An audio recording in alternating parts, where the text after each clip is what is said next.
Nitai Gaura Hari Bol, Hari Bol, Hari Bol, Nitai Nitai Gaura Gaura Hari Hari Bol. Bol. Premanand Hari Hari Bol. बोलो जय जय श्री राधे, जय जय श्री राधे, जय जय श्री राधे श्याम। निताय गौरांग भगवान, जय जय श्री वृंदावन धाम की जय। आजानुलंबित भुजौ कनकावदातौ, संकीर्तनैक पितरौ कमलायताक्षौ, विश्वम्भरौ द्विजवरौ युगधर्मपालौ, वन्दे जगत्प्रियकरौ करुणावतारौ। So we worship Vrindavan Das Thakur.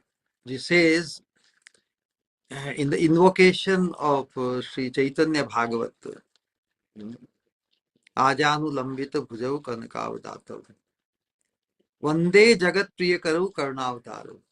I worship their Lordship Sri Chaitanya Mahaprabhu and Sri Nityananda Mahaprabhu, whose long arms extend down to their knees, Ajanu Lambita Bhujau, Kanakavadatam, whose beautiful complexions are radiant yellow like molten gold, and whose elongated eyes are like red lotuses.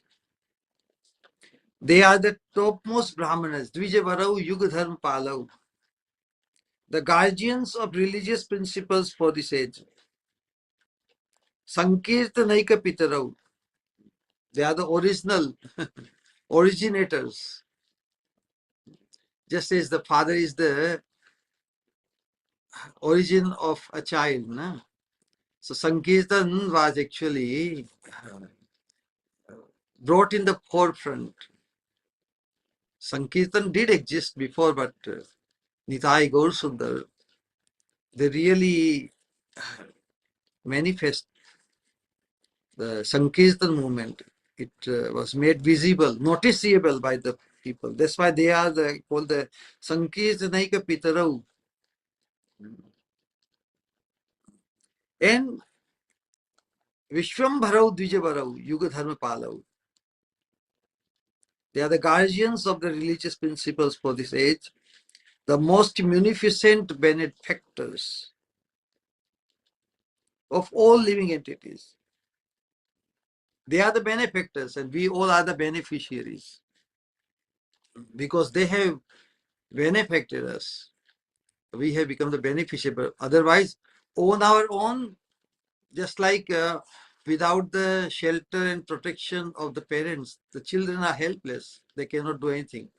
So the children are like the beneficiaries of the benevolence of the parents, correct? In the same way, as far as our spiritual perfection is concerned, ultimate good is concerned, Sri Nitai Gaur Sundar, they are the benefactors of all living entities in the most compassionate incarnations of all the incarnations. Mahavadanya. They initiated this congregation chanting of the names of Lord Krishna, and as part of this, part of our expansion of this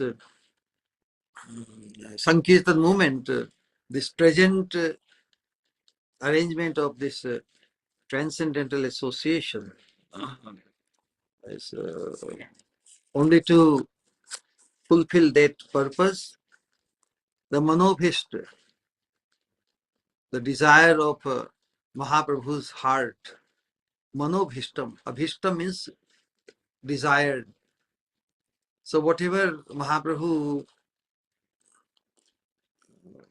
came with in his heart to do, so as part of fulfilling his manobhishtam, fulfilling the desire of Mahaprabhu, we are trying to cultivate the necessary sadhana sadhana bhakti, leading to bhav bhakti and ultimately prema bhakti.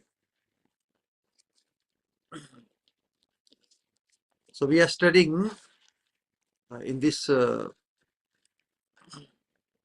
part of this continuous deliberation on this Bhagavat Dharma, Param Dharma, studying Sri Prema Bhakti Chandrika of Srila Narottam Das Thakur Mahashay. And he is very systematically will take us to make us convergent and also cause our fascination and greed for the ultimate thing which Mahaprabhu has come to bestow upon the whole humankind.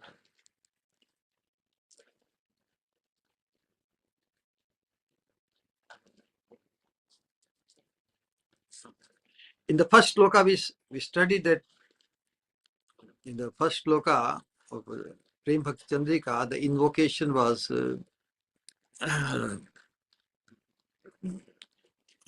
like the three kinds of invocations. Vandanatmak, then Vastu Nirdeshatmak, and also Ashirvadatmak. So the first sloka, acknowledging the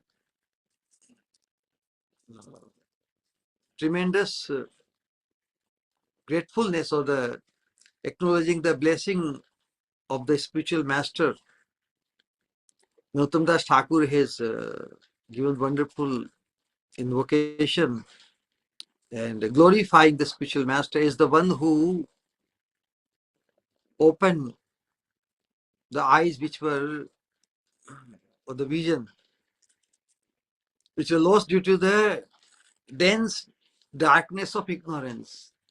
So the spiritual master opened the eyes by providing the ointment of Divya Gyan.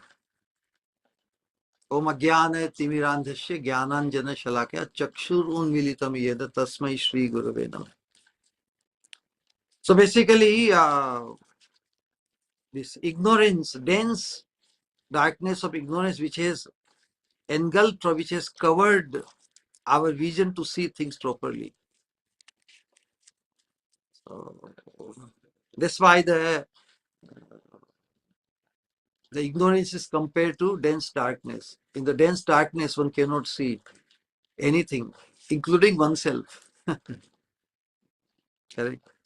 So this agyana, it has two aspects because it basically it causes the forgetfulness of our identity. So when one is lost or forgotten his own identity as to who he is, then one has to identify anything which is not himself. Misidentification. If one has forgotten one's true identity, then he will inevitably identify with something which he or she is not. And that causes two kind of. So in the remembrance or in the awareness of one's true identity as the eternal servant of part and parcel of Krishna, then his only function in his true identification is to serve the Supreme Lord, to experience the joy actually, because the nature of the soul, the nature of experiencing joy in accordance to our identity is through service only. As one serves the center, Krishna is our center, Krishna is our source. So just a part feeds the center, it feels fulfilled. Just like when the hand is serving the mouth and the belly, it doesn't have to be fed separately. The function of the hand is to prepare food and feed the mouth, feed the belly. In the same way, everything. But when that is forgotten, then the living entity becomes self-centered rather than becoming centered to serve and satisfy the please the whole. It becomes obsessed with the desire to enjoy independently, separately, whatever you want to call it. So strong desire for bhoga vasana, desire to enjoy, or another, and because the desire and endeavor to enjoy independently causes so much misery to living entity, so it wants to run away from all sorts of the sense gratification. Another extreme. In one extreme, he wants to remain engrossed in sense gratification. And when sense gratification gave him so much miserable experiences through old age disease, then he wants to become free from all the vasana. On one hand, one extreme, filled with all the desires, unlimited permutations, exploration, extrapolation in his imagination. What kind of sense gratification one can become engrossed with. But when one realizes that these are making him miserable, then he wants to go to the other extreme. He wants to become free from all desires. To becoming free from all desire is called the moksha. Moksha means free from any desire. But that is also not in accordance to one's swarup. The living entity, in its constitutional demeanor, it has three faculties. It has the faculty of feeling, willing, and doing. Feeling means संवेदनशील, संवेदनशीलता, संकल्पशीलता और इच्छा और कार्य, क्रियाशीलता.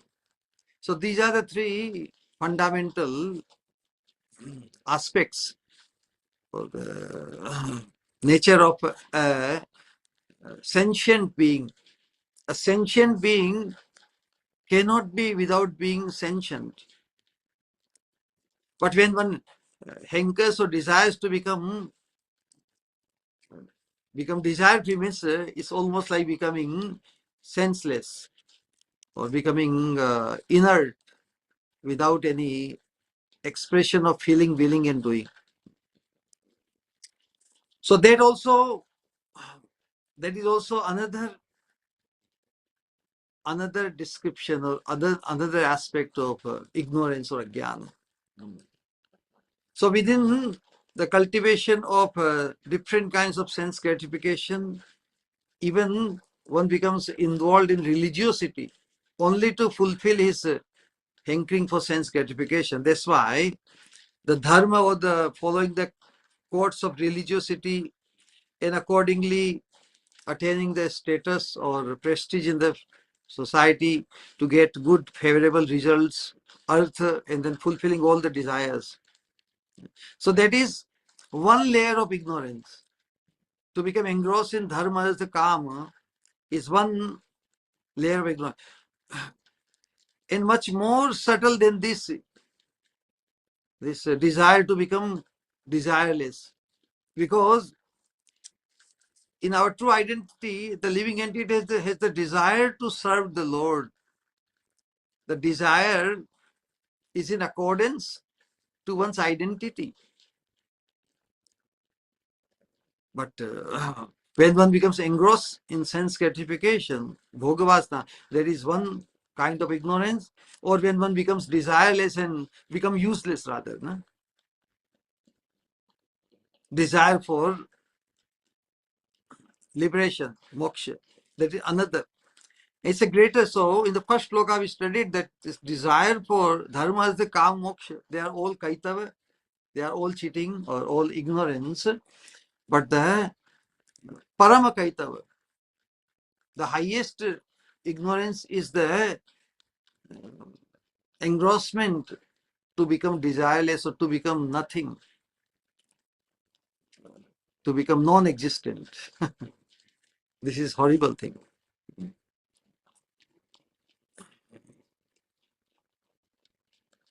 So in Srimad Bhagavatam, there's a very beautiful thing Lord Krishna says, in accordance to our identity and perfecting our human potential, how to attain the success in devotional service. Why devotion? Because devotion is the very nature of an awakened soul. And how one gains one's awakening through satsang only. That's why Lord Krishna says, Yadrichaya mat kathadau.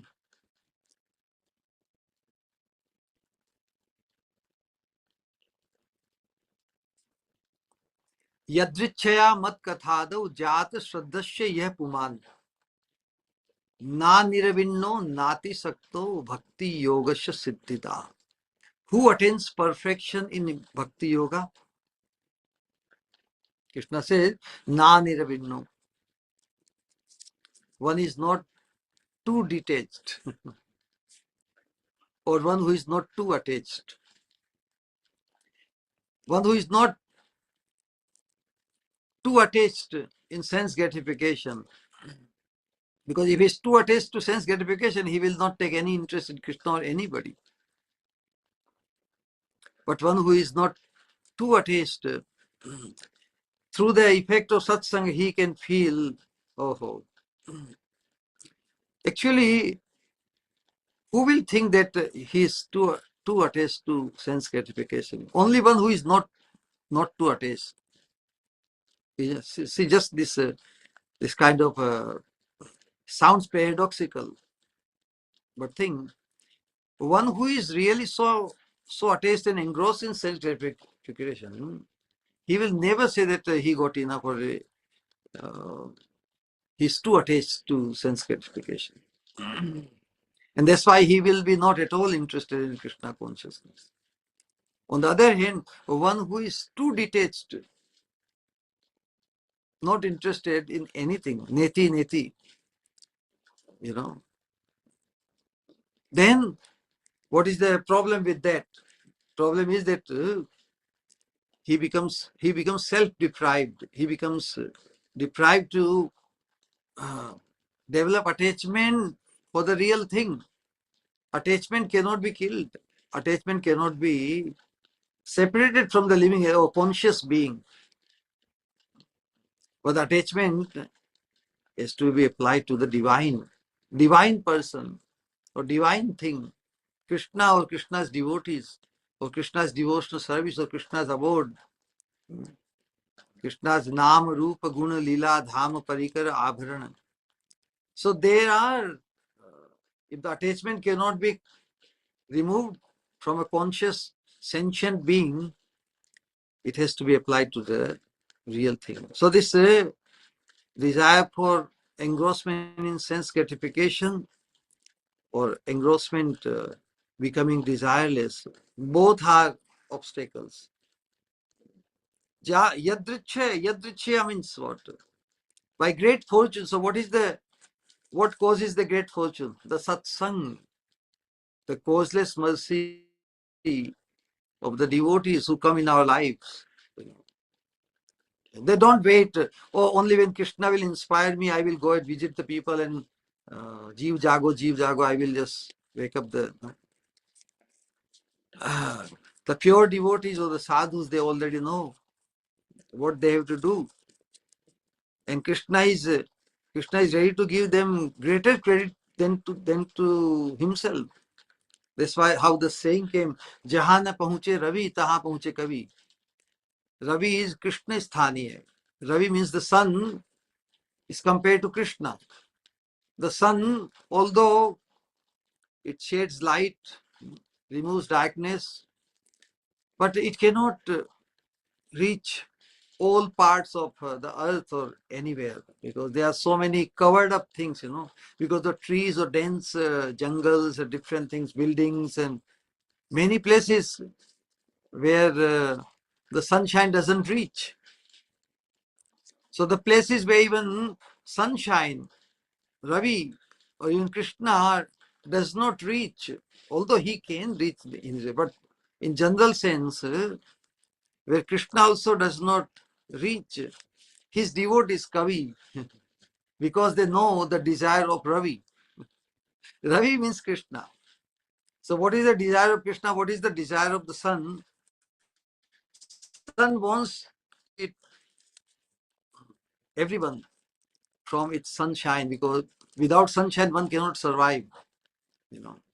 So sun or Krishna provides life to everybody, but certain people they just don't care.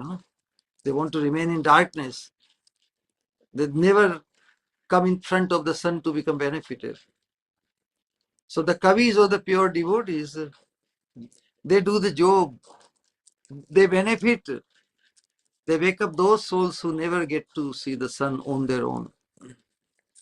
So from that point of view, you can say that Yadrichaya in our lives also, by great fortune, we came across the devotees. And by coming in touch with the devotees, what happens? Yadrichaya mat kathadau jat shraddhasya ye puman.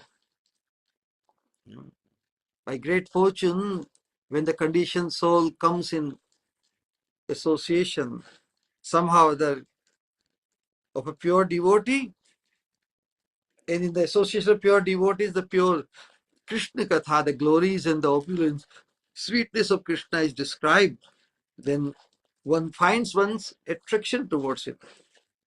Mat kathado jata shraddhasya, jata, the faith arises, jata shraddhasya, ye puman. So in that condition,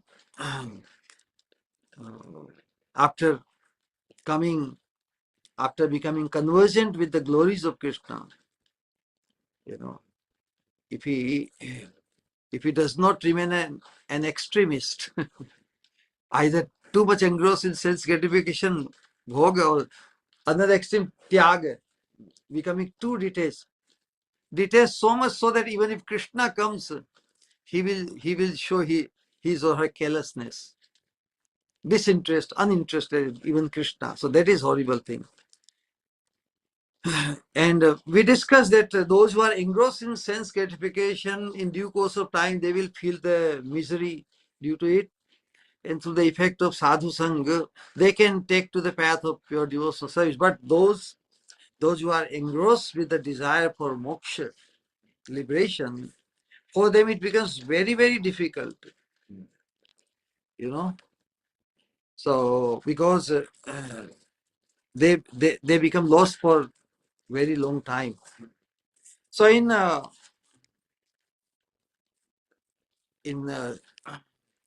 understanding and then proceeding today the second sloka with the desire of Mahaprabhu and the blessings of Mahaprabhu is invoked by Narottam Das Thakur. But before that, the spiritual master, his function, the real function of the spiritual master is one who removes the dense darkness of ignorance because of the engrossment of the living entity, conditioned soul, either in sense gratification or engrossments in moksha, desire for liberation. Both are tremendous ignorance, but the second one is the worst ignorance, or the tama. So in the Padma Puran, Lord Shiva tells Mother Parvati, where he says, Guruvo Bahava Santah, Guruvo Bahava Santi Shishya Vittapa Haraka. So when we talk about the spiritual master, the fundamental message or fundamental indispensable benefit, what should be the role of the spiritual master, and what one, if one accepts or takes the shelter of the spiritual master for education's sake, Lord Shiva is instructing Mother Parvati. He says that one can find many gurus who can take away the wealth with tapaharkam, wealth of the disciples. But durlabha sadguru devi shishya santapaharkam. But all Devi means oh blessed one. Lord Shiva is speaking to his wife. But there are few who can remove the miseries of their disciples. You know, Durlabha Gurutaram, Sadguru Devi. So the general category of gurus. Now, guru has become the word very much in vogue in all fields of business guru and different kinds of guru. And all the gurus, they charge fee, correct? So Lord Shiva, although he spoke thousands of years ago, but in Kali Yuga, this kind of guru is very much in vogue. Guru Bhave Santi Shishya Vittapa Harkam. You know? But very rare is such a guru. Durlabha Sadguru. So Guru, many Shiksha Guru, Diksha Guru also there. But very rare is the Sadguru. Durlabha Sadguru Devi, Shishya Santapa Haraka. Now, the Guru we receive, he may be just, or he may be also Sadguru, depending on what he is, what we are benefiting from him, you know. That will determine. So this is one aspect. So the spiritual master often removes the ignorance and frees us from the engrossment of sense gratification, all the asat vittis, asat sanga aparadha. This is what the spiritual master does. And another, the spiritual master, by enlightening us in the transcendence, enlightening into the real function or eternal function of the soul as the eternal servant of the Supreme, eternal maid servant of Srimati Radhika Rani. That's the ultimate, you know. So this is the in appreciation of the association of a pure devotee or Sadguru in Kali Yuga. We may think of unlimited faults of Kali Yuga. But those who have really benefited from the association of a pure devotee or a sadhu, in contrast, one can see, oh, in spite of unlimited faults of this material existence, but our coming as a human being in this world, it has one great benefit. As a human being, since we have come in this world, although this world is filled with unlimited faults, but it has one great quality. What is that quality? Aho Mahatman Bahudosh Drishtopi. A devotee is acknowledging the great benefit of a pure devotee, and he's describing Aho Mahatman Bahudosha Dushtopi. Although this atmosphere, this world is filled with so many doshas, so many faults, so many horrible things. Ekena bhaktishya bhavo gunena. But there is one great quality in this world.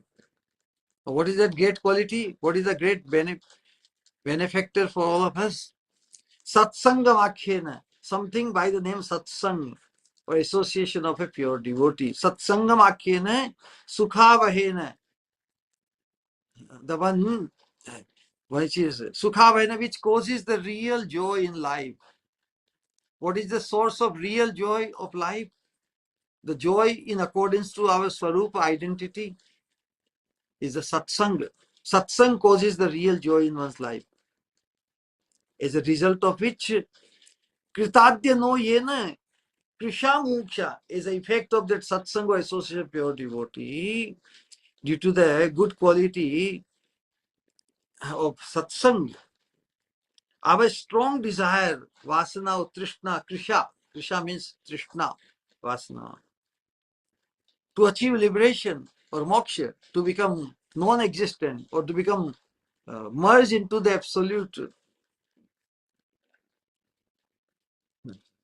That this self-deprivation to attain the highest perfection of our human potential is caused by this desire for liberation. You know, we want to become liberated from what? We are eternally someone's, and not realizing, not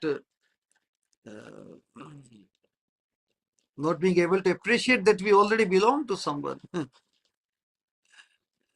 Now, either to become someone else's or to become nobody's. Both are disease condition, correct?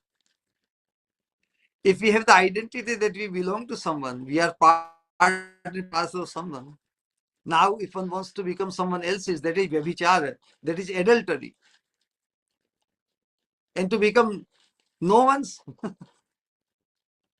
that is even worse, because you want to become independent, which one is not. We don't exist in isolation. We don't exist on our own. So one who desires to become shelterless, correct? No connection with anybody, no affinity, no dealing with anybody, becoming inactive like a stone, that is the most horrible thing, correct? And that's why this two aspects have to be removed. Lord Krishna also says, desire for himself is transcendental. Even to become desireless is also in a mode of goodness only. But mode of goodness is also one of the three material modes. So mode of goodness is also not something we should be very proud of if we become engrossed with it. Yeah, mode of goodness is helpful to transcend this three modes of material nature. But if one becomes very much attached to mode of goodness, that I don't have any desire, or I am to become selfless. I don't want anything for myself. But I am Krishna, so why should I not desire Krishna's satisfaction? If I belong to Krishna, if I meant to serve Krishna, so what is the value of my becoming desireless? So mattityartham, for my love, for my satisfaction. Mat kamartham, to achieve me with regard to karma. So any activity which is done to please the Supreme Lord or to attain the Supreme is transcendental. In the same way, when it comes to knowledge, that's why Kaivalyam Satvikam Jnanam, even the knowledge that I am the Atma. Kaivalya matlab, these three modes are within the Anatma. But Atma is beyond matter. Na? So you want to identify oneself as a spirit soul that is in mode of goodness. But is that enough? I am Atma, I am Atma. But Atma does not exist on its own. We Atma are the part and parcel of the Supreme Atma, Sri Krishna. So when we acknowledge our source in Krishna, then we desire to attain his association. We desire to serve him. And that is what is most required. That's why Lord Krishna says, Mannishtam nirgunamishtam, the knowledge or experience which make us nishtam or become conscious, make us conscious of Krishna, that is transcendental. The knowledge which makes us conscious that I am Atma, Soham, Aham Atma, Soham, Shivoham, Aham Brahmasmi, This kind of understanding is also in the mode of goodness only. That is not complete. That is not the highest perfection of knowledge. The highest perfection of knowledge is to become Krishna conscious. The highest nature, the highest level of Krishna conscious, becoming Krishna conscious means to be able to fulfill the desire of Krishna. So what desire Krishna has for us? That is the subject matter of today's sloka.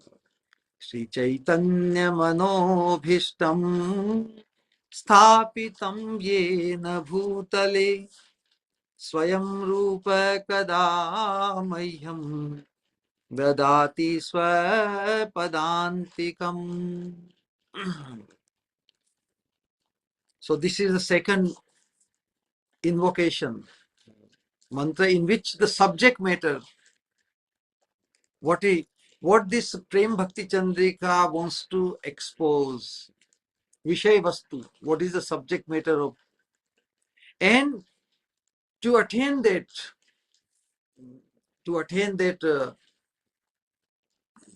or to cause the perfection of, by attaining that sublime subject matter, sublime thing, how the living entity conditioned soul will be able to fully benefit from the real thing, ultimate thing which Prema Bhakti Chandrika is exposing. So basically the Prayojan Tattva and the Sadhan Tattva. In order to achieve the perfection of our human potential, in order to achieve the status or the fortune which Prema Bhakti Chandrika is exposing to all of us, what is needed? We need Kripa, na? Kripa means blessings. So the second sloka really expressing, making us conversant to, to cause the fascination or the greed towards the prayojan, ultimate goal of life. That is Sri Radha Dasam. That's the ultimate meaning. We will come. Eventually our understanding, whether we are in the beginning stage of our culture of this Krishna consciousness, mid or anywhere, our final destination should always be very vibrant, not only in our vision, in our thought, in our action, everything, because our endeavor should be very targeted, very focused, and very motivated. We, the Raganuga Sadhaka, we are supposed to be the most motivated people. We find in the world people are motivated for even little gain, for little money or for little, so many, correct? So motivated, utsaha. Can you imagine if we develop sufficient appraisal of the status or the fortune of Radha Dashyam, which we are trying to understand and appreciate, how much motivated we will be? Can anybody distract us from that motivation and to become motivated for anything else? No. That is the purpose. So in very wonderful, in just one shloka, two aspects, the prayojan and sadhan. Sadhan is the blessing or kripa. So our sadhana is to attract the ultimate blessing and the kripa, not only of the spiritual master. Of course, spiritual master is the embodiment of all. That is what we will try to understand. So ultimately, just as the spiritual master is paid obeisances in the first shloka, ultimately his blessings, and because spiritual master is blessed with the fortune, ultimate fortune, is engrossed with the consciousness, or his connectivity in consciousness with the absolute truth, or the supreme destination of Sri Radha Dashyam. So we seek his blessings. our endeavor is to attract or get his blessings so that we also become infected by the same love trench consciousness, Bhagavati Achalo Bhavo.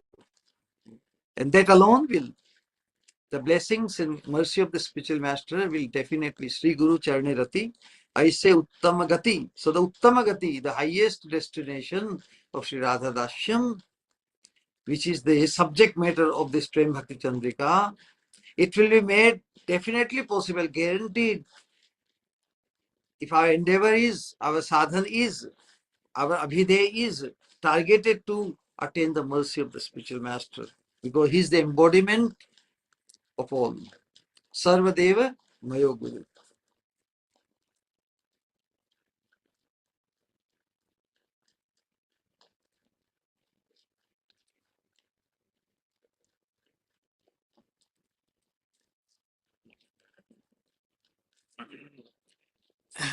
So Nottam Das Thakur is so humble, so down to earth. He's the most expert devotee Mahashay. The title Mahashay means one who is most blessed. The literal meaning of Mahashay means one who is most, and who is most blessed? Who is most blessed? One who has attained the shelter of the lotus feet of Srimati Radharani, correct? Or one who is hankering after becoming the choicest maid servant of Srimati Radharani. That person also Mahashay. So Mahashay, that stated, that title is given to Narottam Das Thakur. He has attained the most blessed status. So in the parampara, in our life, if we perceive anyone in that spirit or in that status of attaining Sri Radha Dashyam, he is the most blessed, correct? Then if we can recognize or identify, or if we can perceive that fortune of someone, if we come across such a person, then it would be easier. It would be very easy to take that person's shelter. And that's why Lord Krishna says to Lord Brahma in Brahma Samhita, towards the end of Brahma Samhita, Yadrishi Shraddha Siddhir Bhavati Tadrishi. So Shraddha, depending on what level of faith. Faith means how fortunate we think the person is in whom we can put as much faith. So if we perceive someone's status as the most blessed, and what is the definition of most blessed? One who is rich with the consciousness of Radha Dashyam. One who is set, one who is totally engrossed with the desire to attain Sri Radha Dashyam, or one who has attained Sri Radha Dashyam. So the status of a person, one can realize if one can through the consciousness of the person. How we will realize someone being so blessed or most blessed? Only if we can spot that person's consciousness. Otherwise, how we will? So that's why the saying says, what you are conscious of. You become what you become conscious of. So one who is spotted as being 24/7 conscious of being a Radha Dashyam, or a maid servant of Srimati Radharani. That person is, if we can spot that person, then he can be called as the most blessed, because there may be many most blessed persons, but someone has to come in our life for us to perceive him or her as a most blessed person. So although he's the most blessed person, but out of Vaishnava etiquette, Nautam Das Thakur ji is not, okay, I bless you. No. He thinks there's more blessed, someone more blessed than him. He thinks Rupa Goswami. So he's posing or expressing the blessing to the whole world through the blessings of Rupa Goswami. Sri Chaitanya. What is the status of Rupa Goswami? Ki Sri Chaitanya Mano Bhishtam Sthapitam Yena Bhutale. Mahaprabhu exposed or spread the message of highest fortune of Sri Radhadasyam, Sri Chaitanya Mano Bhishtam Sthapitam Yena Bhutale. So whose agency? Mahaprabhu's Manobhishta. Mahaprabhu's Manobhishta. What is the Manobhishta? That we attain the maid servanthood of Srimati Radharani. We take the shelter of Srimati Radharani in order to experience the fullest extent of Krishna Madhurya, sweetness of Krishna. Because when Krishna experienced the unlimitedness of his own sweetness, then he became extremely liberal. It is not that Krishna did not know that his sweetness is unlimited, but he said, well, it is unlimited. I am not able to experience it. So when Krishna himself was able to experience the unlimited nature of his sweetness through Radha Bhava, through the sentiments of Radharani, then he decided, yes, let whole world experience it. But the method or the only way to experience the unlimited nature of Krishna's sweetness is through Radha, because Radharani alone experiences fully the unlimited sweetness of Krishna. And so those who become her confidential, by her mercy, we teeny living entities also are caused to experience the unlimited sweetness of Krishna. Of course, also the sweetness of Radharani's sentiment.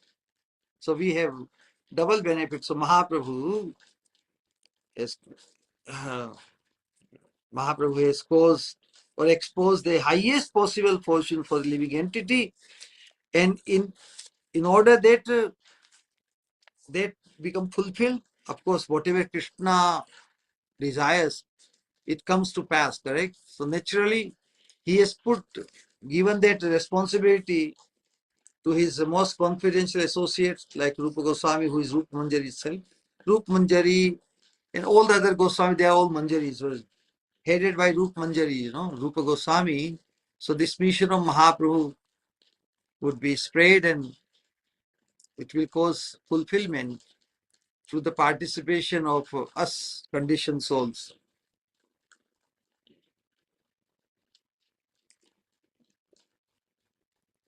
So the sloka says, when will Sri Rupa Goswami, who established the wish in the heart of Sri Chaitanya Mahaprabhu, the wish on Sri Chaitanya Mahaprabhu's mind on the surface of the earth. So when will Sri Rupa Goswami, who established the wish on Sri Mahaprabhu's mind or heart on the surface of the earth, give me a place at his lotus feet? So this taking shelter of a pure devotee is the means to attain the fortune which Mahaprabhu has exposed. So both the subject matter, the prayojan, and the means of taking shelter of a pure devotee. So that's why he's taking shelter of Rupa Goswami. And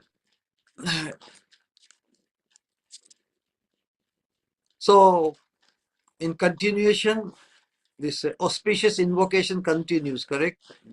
So in the first verse, Sri Thakur Mahasaya praised Sri Guru in his auspicious invocation. And in the second verse, he very cleverly accomplishes both Vastu Nirdesha, ascertainment of Vastu. Vastu means the Sar, the essence, the Prayojan, love of God. You can see the fortune of Radha Dashyam ultimately. So both the Vastu Nirdesh, or the ascertainment of the essence of the principle, in Ashirvad Rupa. Ashirvad means preliminary blessing. So three things. First is Vandanatmak, praying to the lotus feet of spiritual master in the first sloka, acknowledging his, expressing one's gratitude to the spiritual master. In second sloka, the Vastu Nirdesha, the essence, the real thing, or the subject matter of this Prema Bhakti Chandrika. And third is the blessing, because without the blessing, one is not able to achieve the real thing which Prema Bhakti Chandrika is exposing as the as the wish of Mahaprabhu, you know. So remembering in his auspicious invocation, by remembering both his most beloved Sri Chaitanya Dev and Sri Chaitanya's dear associate Sri Rupa Goswami Pad, who is the crown jewel of Vaishnavas. So in order to fulfill some special desire, as we know, why Krishna appeared as Chaitanya Mahaprabhu, in Braja Leela, the original personality of Godhead, Sri Krishna, the son of Nanda Maharaj, Rajendra Nandan, who is the abode of matchless beauty and sweetness, he has become Gaura. There has to be some special reason for it, correct? He became Gaura by accepting Sri Radharani's feelings and complexion. So Mahaprabhu, as Krishna, he has three unfulfilled desires in Braja: to experience the loving sentiment of Radharani, to experience his own sweetness and the joy which Radharani derives by loving Krishna. So that is the primary function for which Mahaprabhu manifested. But secondary also to benefit the world. So that's why I said he had two desires on his mind. One for himself, the fulfilling the three desires. What is the nature of Radharani's love? What is his own, what is the sweetness of his own beauty, sweetness, and the joy which Radharani experiences. So he wanted to experience what Radharani experiences overwhelmingly.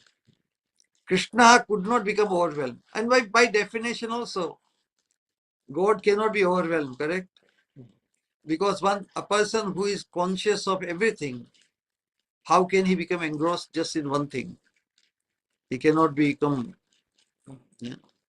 But Radharani has the fortune of becoming engrossed only in the thought of Krishna. And so, what kind of joy, what kind of happiness is that which Radharani alone experiences by becoming engrossed in experiencing the beauty of Krishna, the sweetness of Krishna. So Krishna wanted to experience that. But as God, in the disposition of God, knowing everything, like omniscient, one cannot become overwhelmed. So Krishna wanted to experience the overwhelming mood. What causes Radharani to become overwhelmed while experiencing the sweetness of his beauty? Krishna also wanted to experience that. So one for himself and one for the world. When Krishna does something primarily, secondarily, many other people also benefit. They say in one shot, one covers so many things, correct? Like in the saying that in one tir, in one arrow, one is able to capture so many targets like that. So Krishna primarily fulfills his own desire, but secondarily he benefits the whole world. His own desire is primary, and his desire for the world is secondary or auxiliary. So this is what we find during the conversation of Ramanand Rai and Chaitanya Mahaprabhu. Sri Ramanand Rai has told Sriman Mahaprabhu, निज गूढ़ कार्य तोमार प्रेम आस्वादन अनुषंगे प्रेमोदय कोइले त्रिभुवन. Your own secret agenda is to relish your own love through Radha Bhava. And as a concomitant factor or secondary factor, you fill the three worlds with prema. Wow.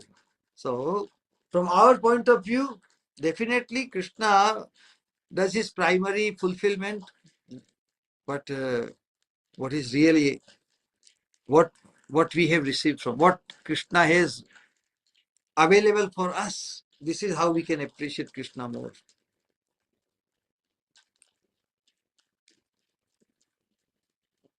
Suppose someone is very rich, he does his, he lives in a very lavish and very wonderful way, whatever things.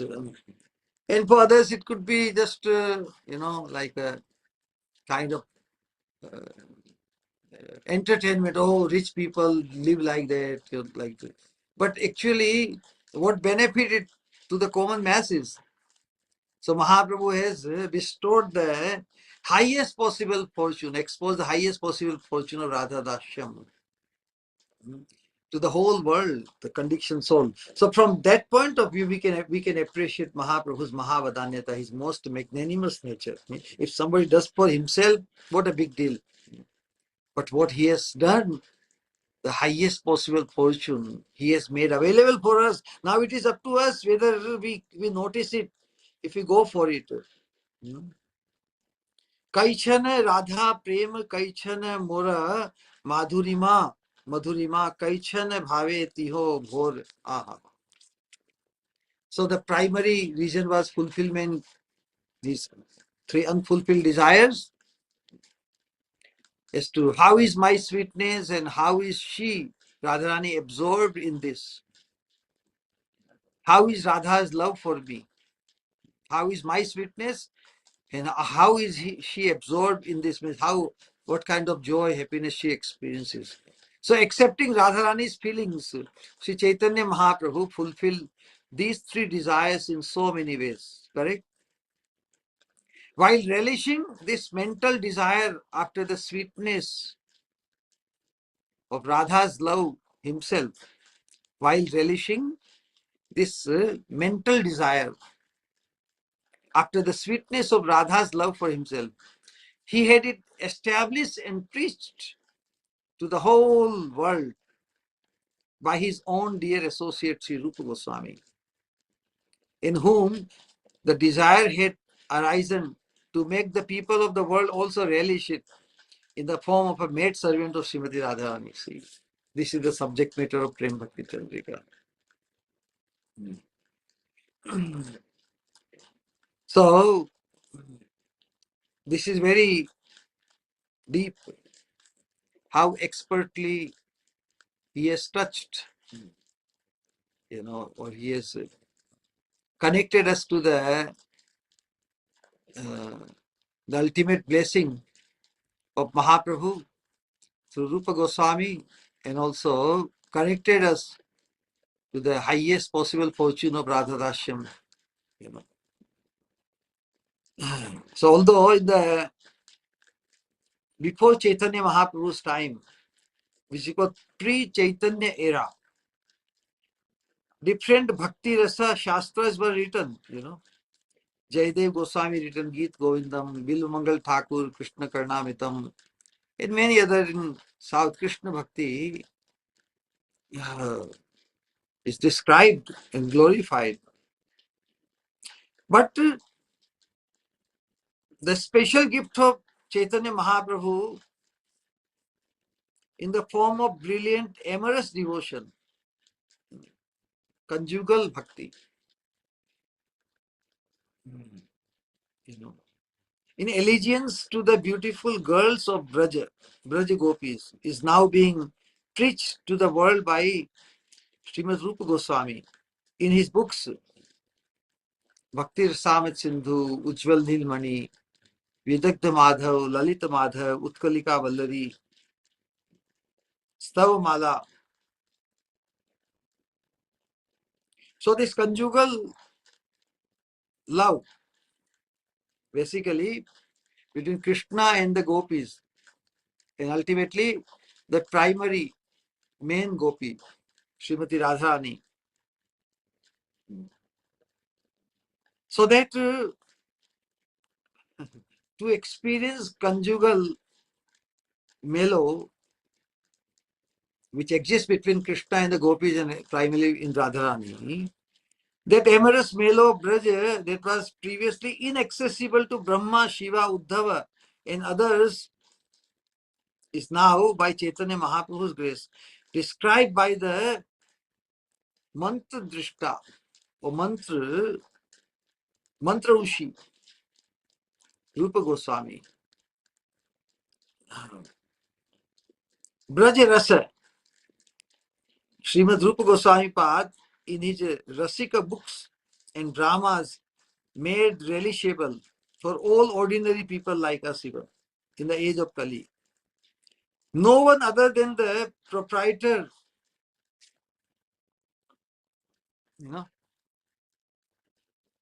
any wealth, only proprietor can distribute or give out his wealth. Can anybody give? Unless the proprietor designates someone as the distributor. Okay, on my behalf, you distribute everything.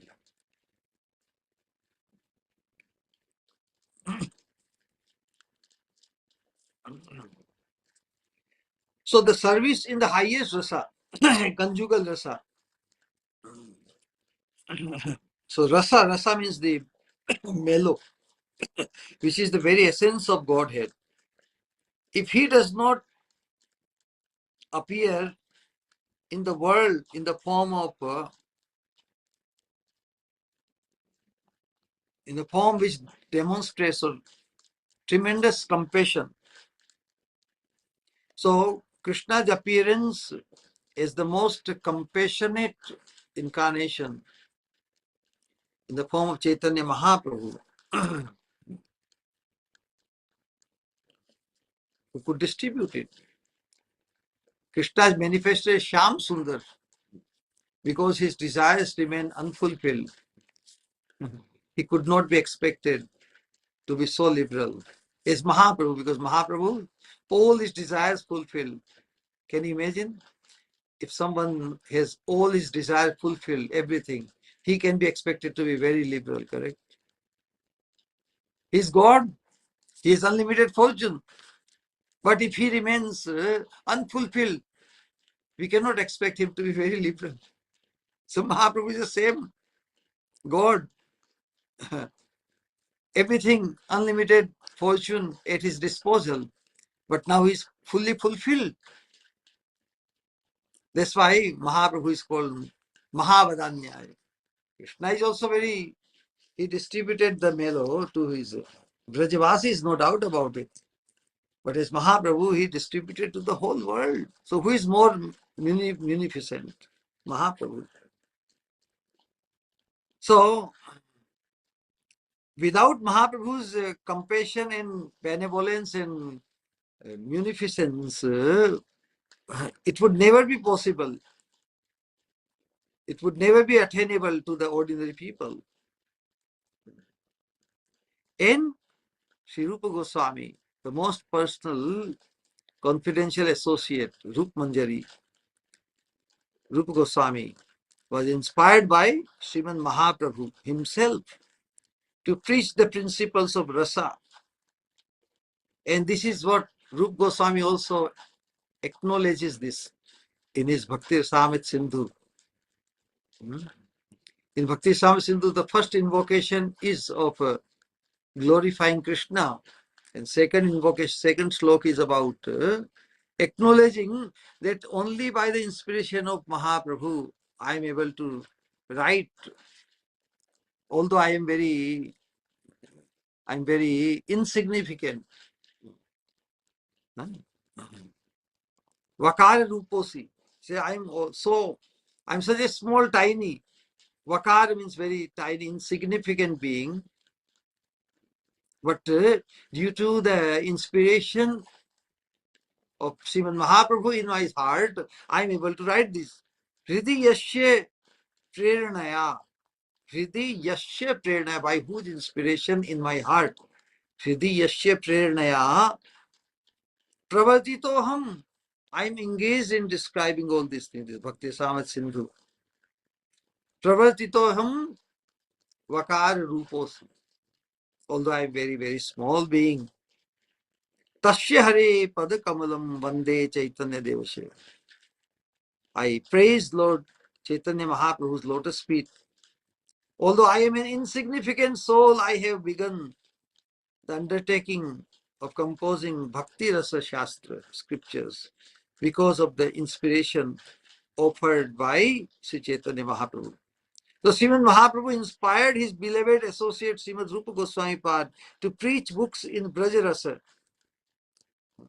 which was his desire, because this Rasa Granthas, Rasa scriptures, they expose the highest portion of the living entity as Sri Radha Dashyam, is a maid servant of Srimati Radharani.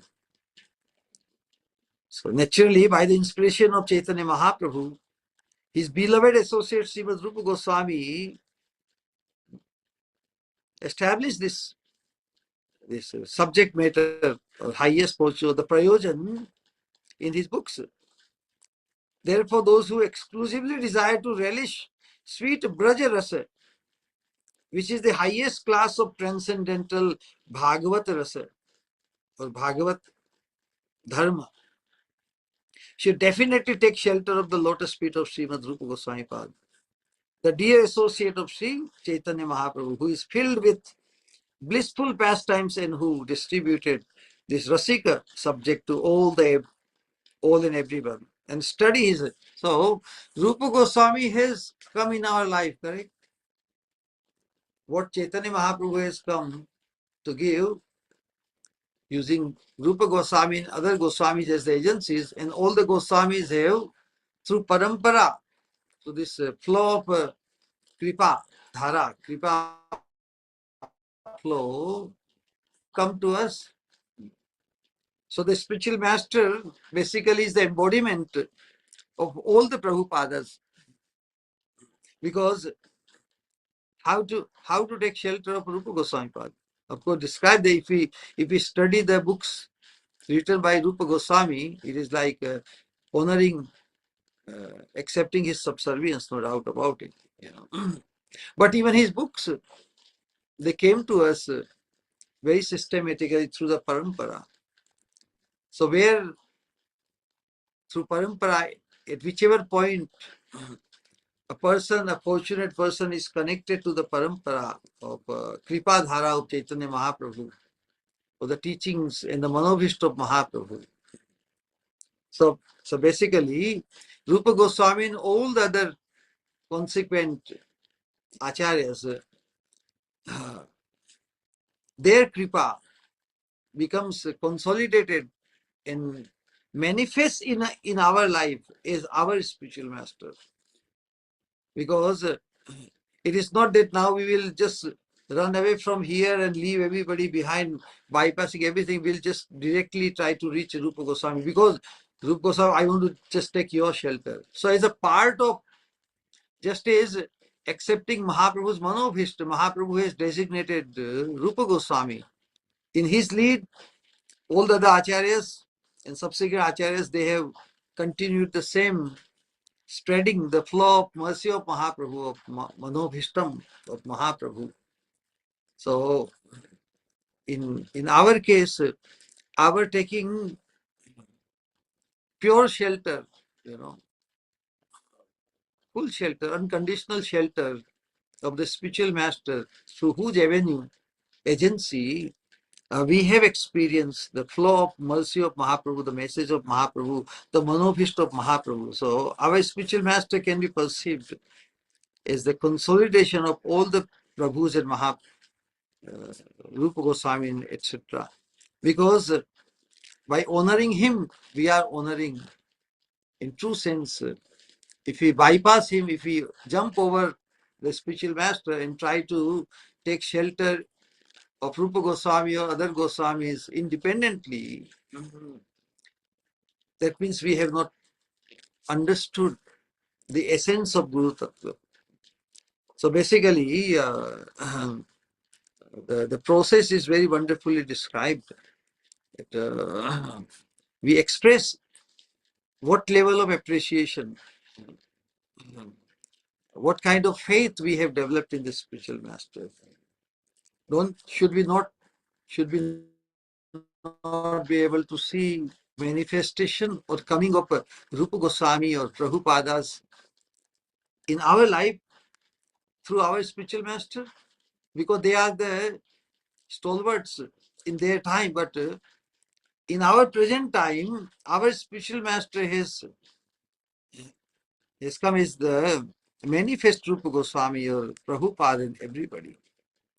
So Rupa Goswami acknowledges that, he said, only by the inspiration of Chaitanya Mahaprabhu, I am able to rewrite all these writings of Braja Rasa. And that's why we are inspired to study the books, literature by Rupa Goswami and our Guru Vargas and their predecessors Acharyas. They have carried the same message which Mahaprabhu delivered through Rupa Goswami and through Rupa Goswami Anugatya.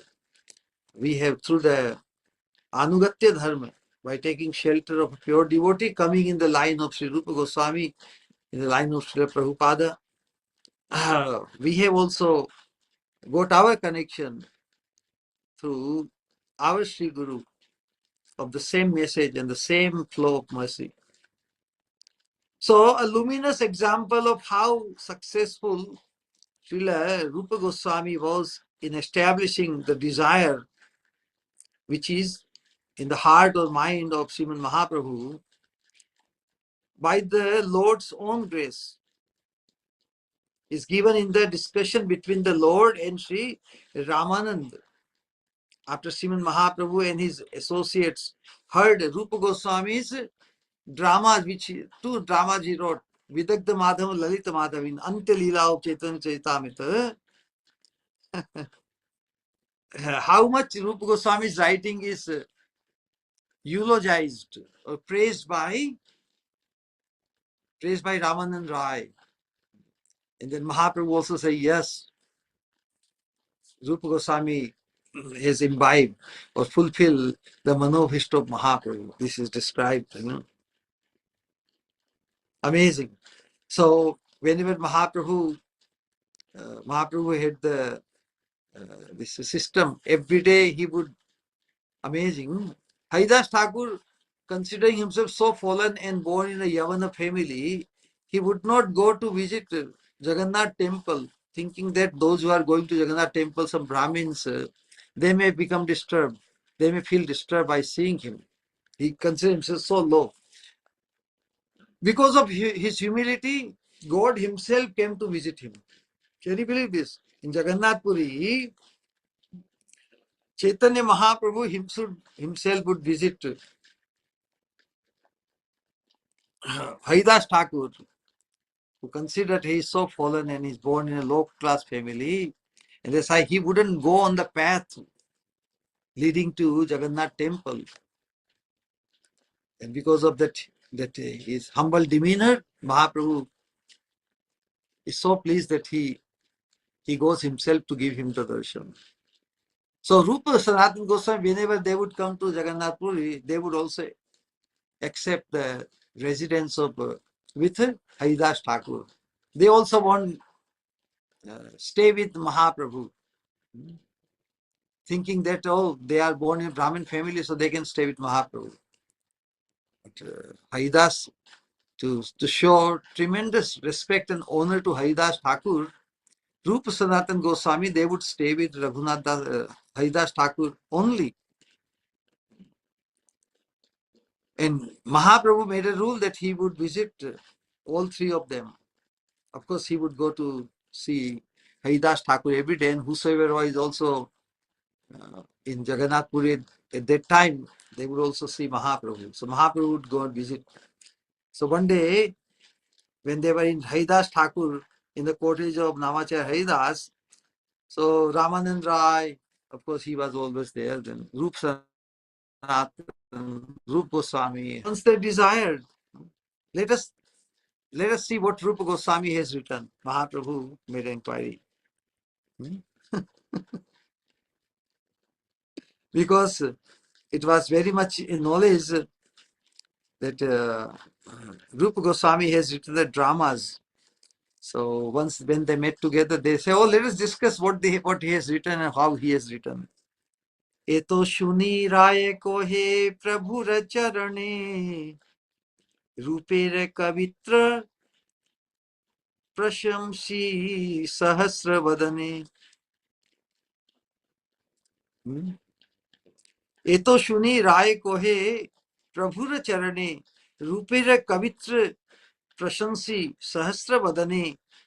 कवित्र ना होय ei अमृतेर धारा नाटक लक्षण सब सिद्धांतेर सार. प्रेम परिपाटी ei अद्भुत वर्ण सुनी चित्त कर्णेर होय आनंद घूर्णन. किम काव्येन कवेस्तस्य. This is amazing. किम काव्येन कवेस्तस्य किम कांडेन धनुष्मतः परस्य हृदये लग्नम न घूर्णयति यत् शिरः. Describing, hearing all this, after they heard some sections of Rupa Goswami's Vidagdha Madhav drama, hearing all this, Ramanand Roy submitted to the Lord's feet, praising Rupa Goswami's poetry with 1,000 mouths. This is not poetry, it is a stream of nectar. It carries all the hallmarks of drama and the essence of our philosophy. These wonderful narrations show the expertise of love. When hearing this, the ears and the heart whirl of ecstasy. What is the use of this poet composing poetry if it does not make the heads of others, means listeners, whirl after it sticks to the heart? What is the use of an archer firing an arrow if the arrow does not hit another person's heart and make his head whirl of intense pain? Showing so much praise for the writing, wonderful Rasik, Rasa Shastra of Rupa Goswami. Then Raman Rai thinking that such amazingly sweet, amazing, attracting the heart and causing such amazement, such poetry cannot be written by a common human being. तुम्हारा शक्ति बिनु ए जीवे नाही वाणी तुम्ही शक्ति दिया कोहाओ हेनो अनुमानी. प्रभु कोहे प्रयागे इहार होइलो मिलन इहारे गुणे इहाते आमरा तुष्ट होइलो मन. मधुर प्रसन्न इहार काव्य सालंकार ऐछे कवित्र बिनु नहे रसेर प्रचार. सभी कृपा कोरी इहारे देहो एई वर ब्रज लीला प्रेम रस वर्ण निरंतर. So this individual soul can never speak.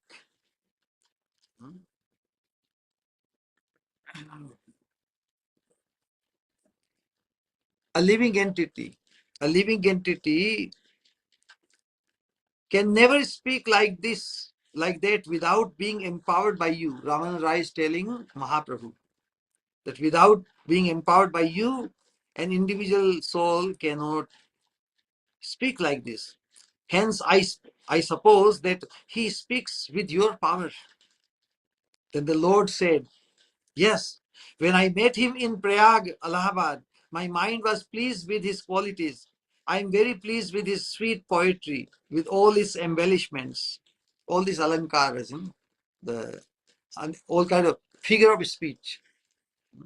Alankara means different kind of figure of speech in English literature also. No? So this poetry of Rupa Goswami is filled with alankaras, different kinds of figure of speech, embellishments of alankaras. Without such poetry, there can be no preaching of rasa, especially. Everyone should be merciful to him and bless him with his boon. With this boon, let him always describe the loving flavors of Braja Leela. So this is wonderfully describing Anta Leela of Chaitanya Charitamrita.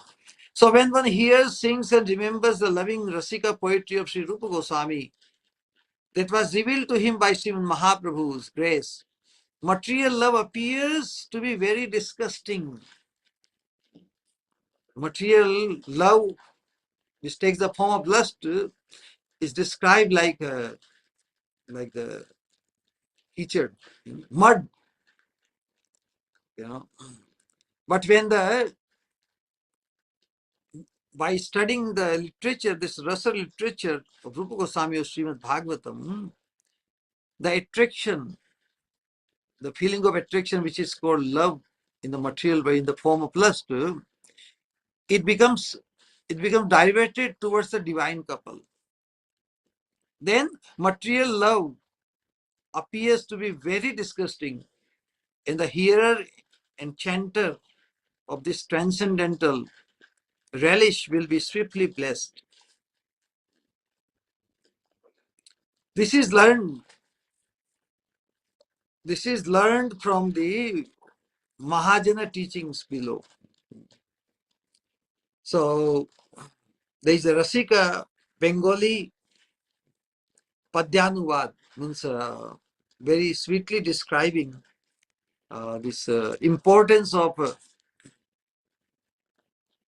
relishing the transcendental literature of Rupa Goswami, where it is described comparatively. It's a very wonderful description that how trivial is an ocean of nectar to he who even once felt the waterfall of Sri Rupa Goswami's Rasika poetry. Wow, tremendous comparison. Let us understand it well. How trivial is an ocean of nectar to he who even once felt the waterfall of Sri Rupa Goswami's Rasika poetry run through the cave of his heart. Wow. If one drop of nectar of which is nectar from the storehouse of Rupa Goswami's writing, if it enters the heart, what is the value of ocean of nectar? Even the ocean of nectar appears to be very trivial, very insignificant compared to the one drop of. So basically, felt the waterfall of Sri Rupa Goswami's Rasika poetry run through the heart of cave of his heart. The waterfall means Rupa Goswami has written so much literature, but the divine influence of his writing makes an ocean of nectar trivial, insignificant in his heart. So if one experiences the waterfall of Rupa Goswami's Rasika's poetry going through the heart, to the cave of his heart, he will consider even the ocean of nectar as very insignificant, trivial. It makes the essence of lunar nectar even more sweet. It makes the essence of lunar nectar even more sweet and destroys the pride of vernal breezes and honey. Pride of vernal breezes and honey. This is the effect, just in comparison, how powerful is the effect of Rupa Goswami's writing. When the lotus flower of Sri Rupa Goswami's emotional poetry once blossoms within the Manas lake of one's heart or in the mind, it makes the blossoming golden lotus flowers in heaven's Nandana garden, the Nandan gardens of the king of heaven. The gardens of in the heaven is called Nandana garden, Nandana Kanana. The celestial Ganga in the full moon in autumn seem trifle, insignificant. Means the influence or the relishment from the writing of Rupa Goswami is so amazing that it makes so-called wonderful things, beautiful things, or nectar-like things very, very insignificant in comparison.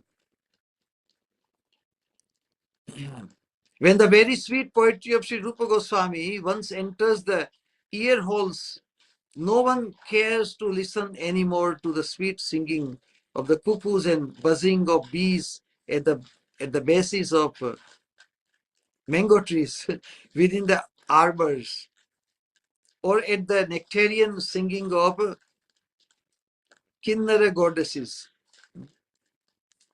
Even heavenly, the very sweet poetry of Sri Rupa Goswami, if it enters the ear holes, then nobody would care to listen to any even heavenly sweet sounds or any wonderful, atmosphere, singing of the cuckoos or buzzing of the bees, because the symphony created by the poetry of Rupa Goswami is so amazing, so filled with the divine nectar of the absolute world, divine nectar through the description of the divine pastimes of the Supreme Lord. Apart from that, so not only Rupa Goswami is the primary, but also through Sanatan Goswami, Chaitanya Mahaprabhu fulfilled his desire. Once Sanatan Goswami, whenever he would come to Jagannath Puri, of course, Chaitanya Mahaprabhu is staying there.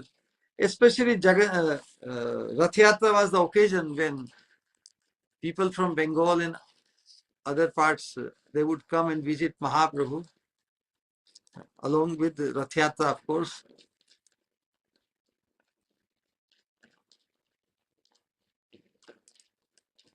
So one year, Sanatan Goswami also came, but because in those days, they would just walk, even long distance to come to one place to another.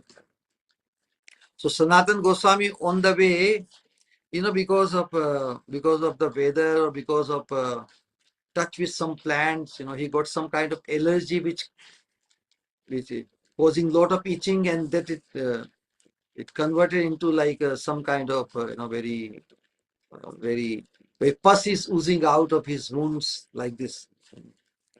So naturally he would go and meet Mahaprabhu, and every time he would go and meet Mahaprabhu,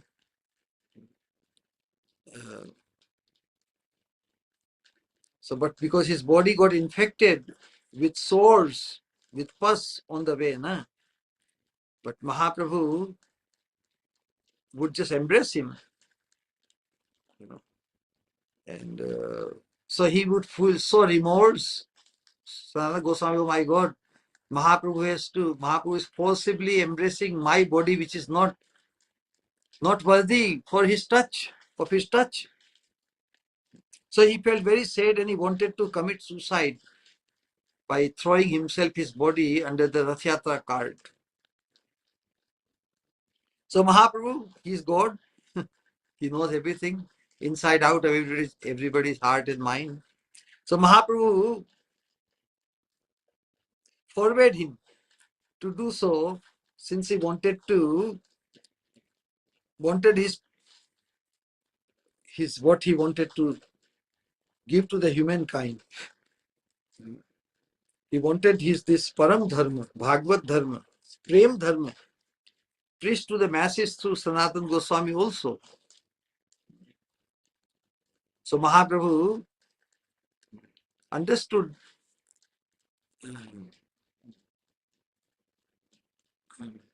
So Mahaprabhu expressed his desire.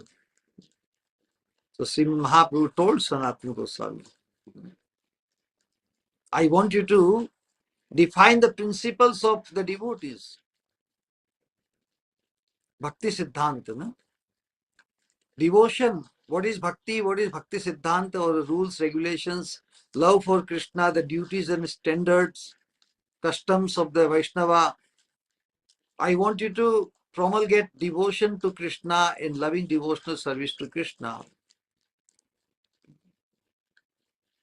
So unearth, bring out from studying and finding from other scriptures, unearth the lost holy places in Braja and teach renunciation. So Rupa Goswami basically giving all the injunctions, rules, regulations of sadhana bhakti. Rupa Goswami gives all the information of Prema Bhakti, Bhav Bhakti, correct? So through Rupa Sanatana Goswami, the desire of Mahaprabhu was fulfilled. It was established so that the whole world can benefit in coming years from the gift, unique, superlative gift of Mahaprabhu. So Srimad Rupa Goswami Pad also became a bona fide Acharya of the path preached by Srimad Mahaprabhu by composing different books and establishing devotion to Krishna, the principles of love for Krishna, the devotee and Vaishnava conduct, teaching them through his own example. Means along with Rupa Goswami here, Sanatana Goswami also became a bona fide Acharya. Just as Rupa Goswami became the bona fide Acharya of Rasa Shastra, and all the sadhana bhakti and all these aspects, rules, regulations, siddhanta, they are preached by Mahaprabhu through Sanatana Goswami. Of course, then together, like Rupa Goswami revealed the deity of Govinda Dev and also Radha Damodar, promulgated their service. He wandered all over Braja to unearth the lost holy places. So in Brajamandal, in Vrindavan, in the surrounding area, whatever pastime places of Krishna, they were re-established. They were lost in due course of time, thousands of years. But Rupa Goswami, Sanatana Goswami, and their assistants, other Goswamis, they unearthed, they excavated, they found through scriptural description the places of Krishna's pastimes.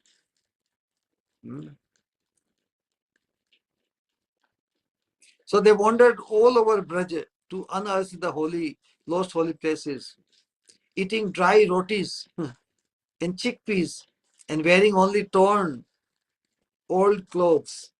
Thus, giving the example of renunciation, he established the wish on Srimad Mahaprabhu's mind.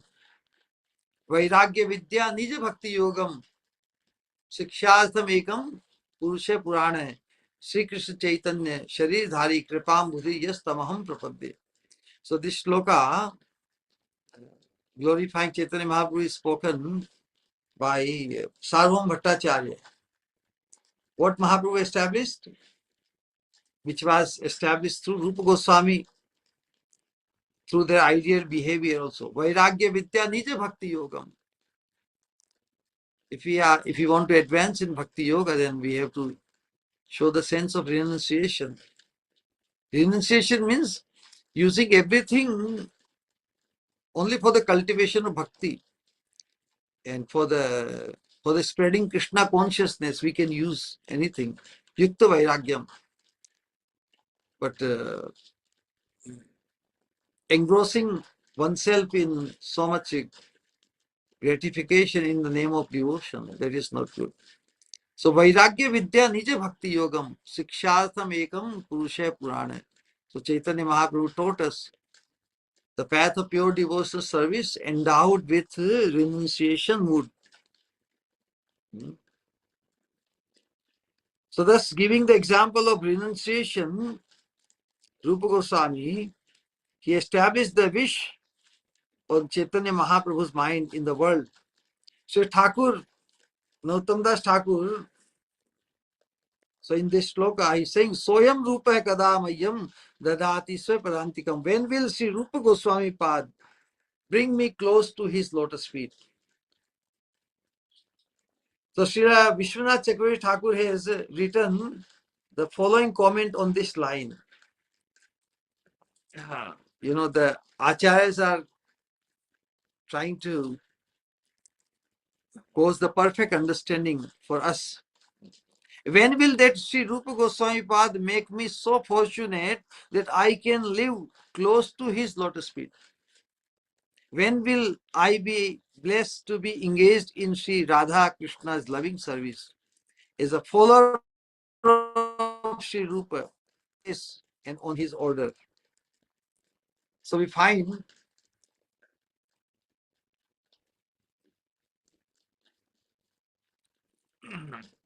so this is our paripati of this Raganuga Bhakti leading up to Radha Dashyam. In the Braja Leela, who is Rupa Goswami?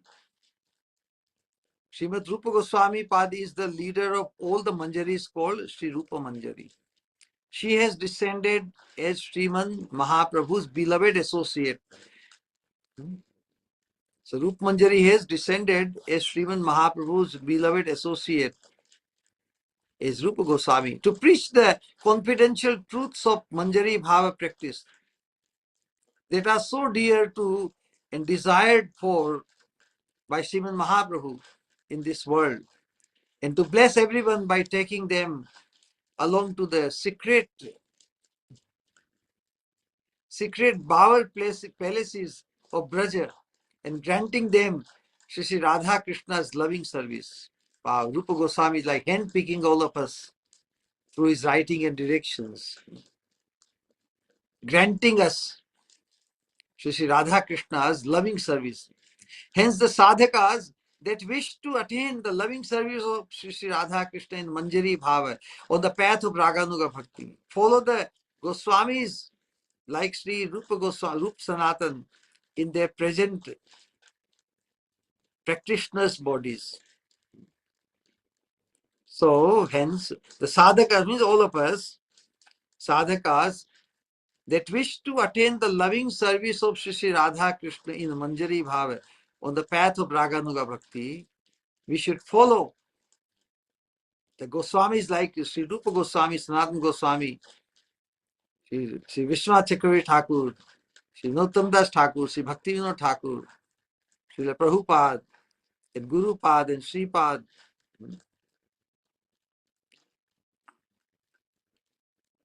In their means in our present practitioners' bodies and render service in their mentality, in their mentally conceived Siddha Deha, in allegiance to Sri Rupa Manjari and others.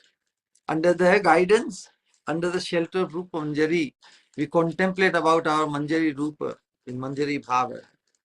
Under her direction, shelter, we attend the direct service of the divine couple Sri Radha Shyam Sundar. By constantly staying with them, even in the stage of perfection and rendering service to their chosen deities according to their orders, they will become blessed. Is it clear? By constantly staying with them in our inner contemplated Rupa is a Manjari under the guidance and shelter and direction of Rupa Manjari. By constantly staying with them, even in the stage of perfection and rendering service to their chosen deities. Their chosen deities means deities like chosen deities of Rupa Goswami, Radha Govind, Radha Damodar, Radha Madanmo, Radha Shyam. So different deities, no? According to their orders, they will become blessed. We will become blessed. In his Pratna Pada, Srila Thakur Mahashaya Nautamdas Thakur has shed clear light on this matter.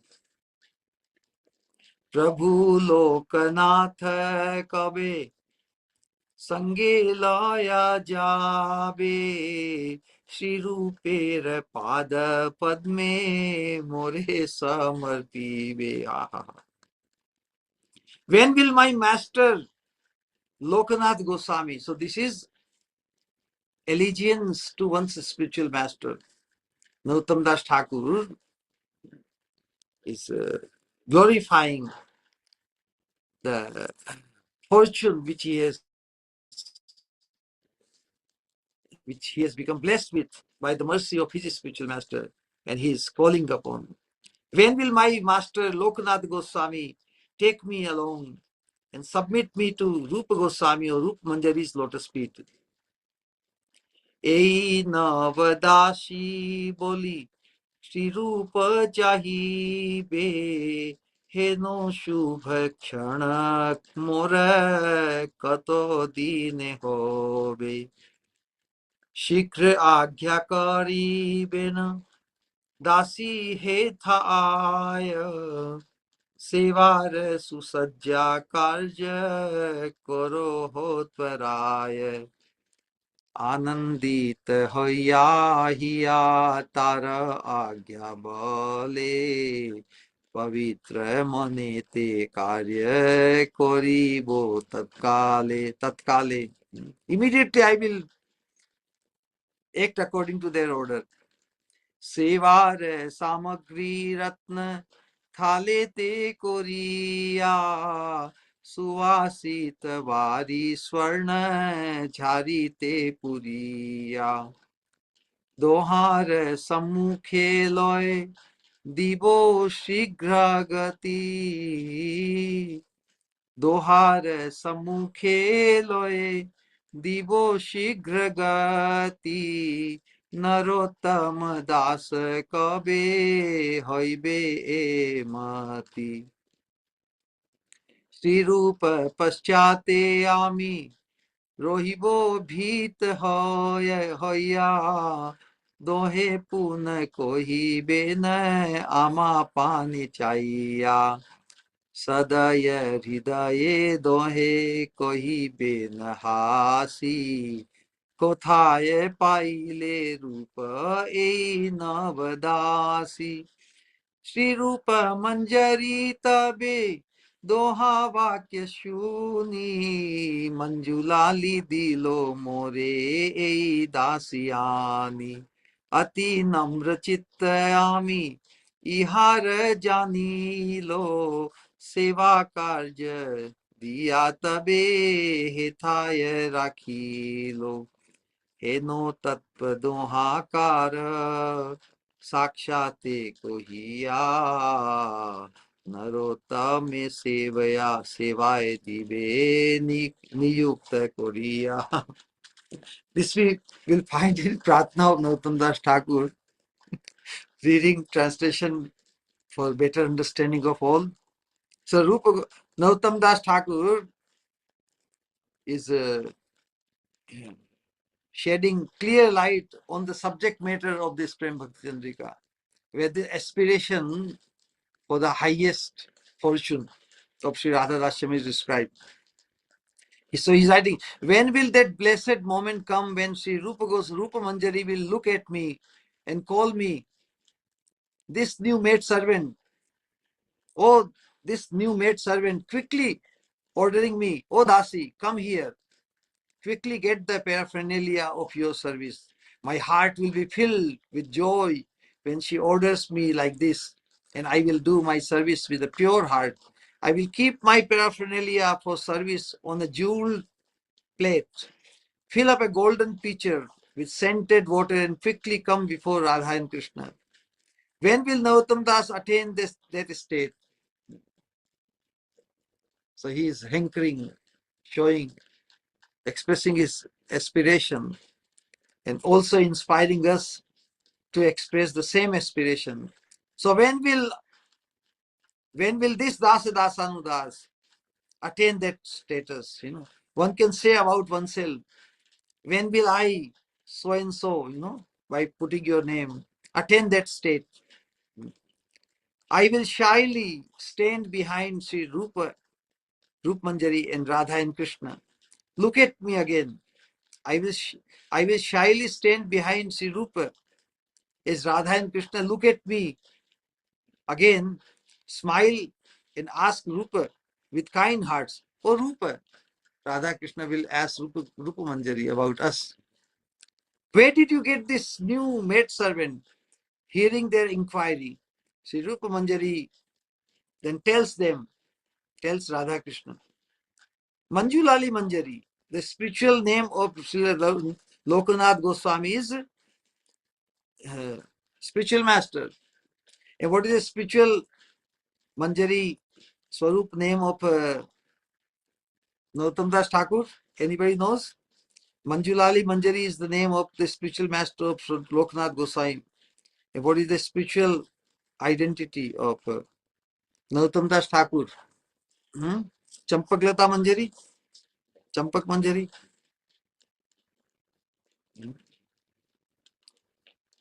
So Rupa Goswami is telling Radha Krishna, Manjulali, the spiritual name of Sri Lokanath Goswami, Manjulali has given me this maid servant to bring her before you.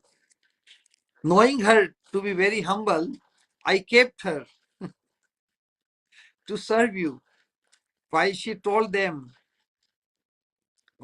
means Rupa Manjari told Radha Krishna, this personally she will engage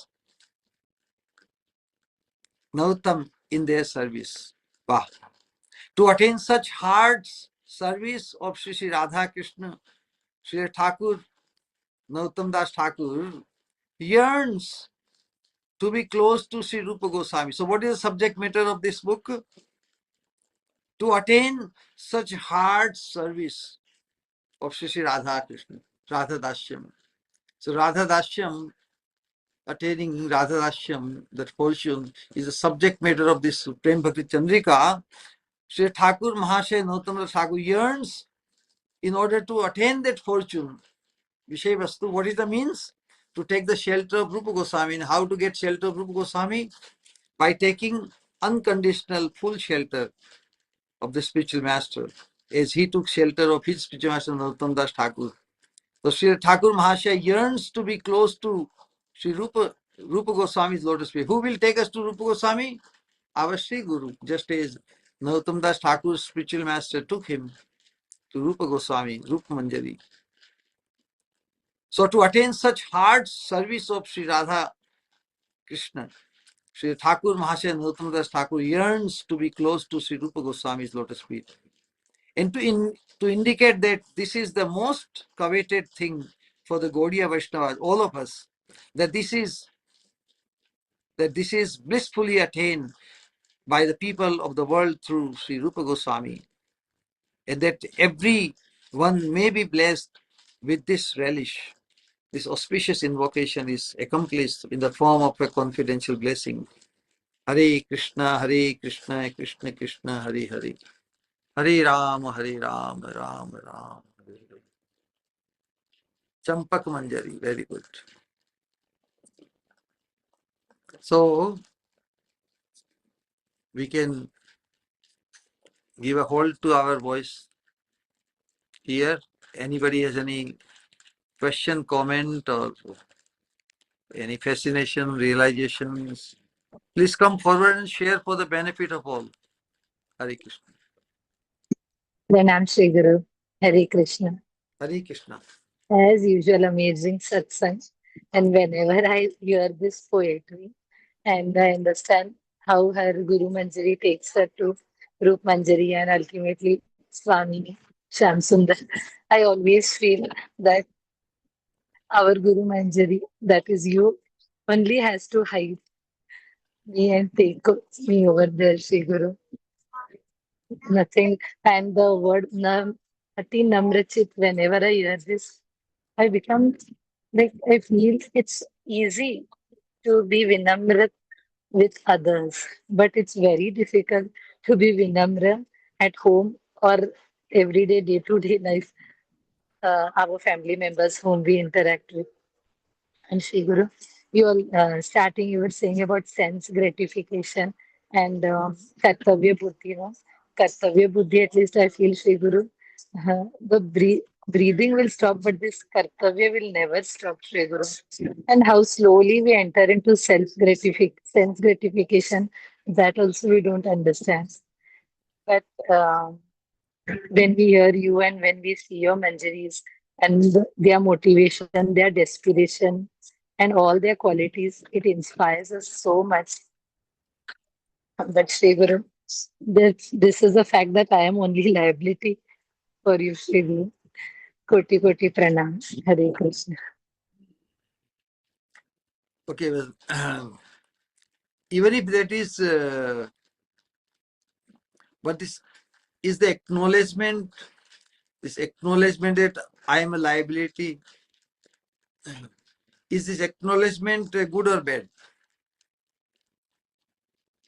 Hmm? Is acknowledgement is better or non-acknowledgement is better? Which is better? Which is better? Acknowledgement is better. Better. So you are better off. So now you can, if you are better off with this acknowledgement, now since you are better off with this acknowledgement, you can now strive to be better. And how to become better, you know it. Acknowledgement is the first right step forward. Correct? So you are moving in the right and positive direction towards progressiveness. Without this acknowledgement, it would be very difficult. It will non non-acknowledgement causes the arrogance in sadhaka.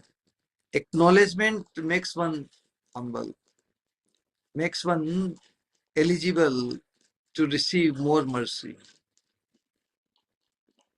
So this Dainya, Mahaprabhu has taught through his example.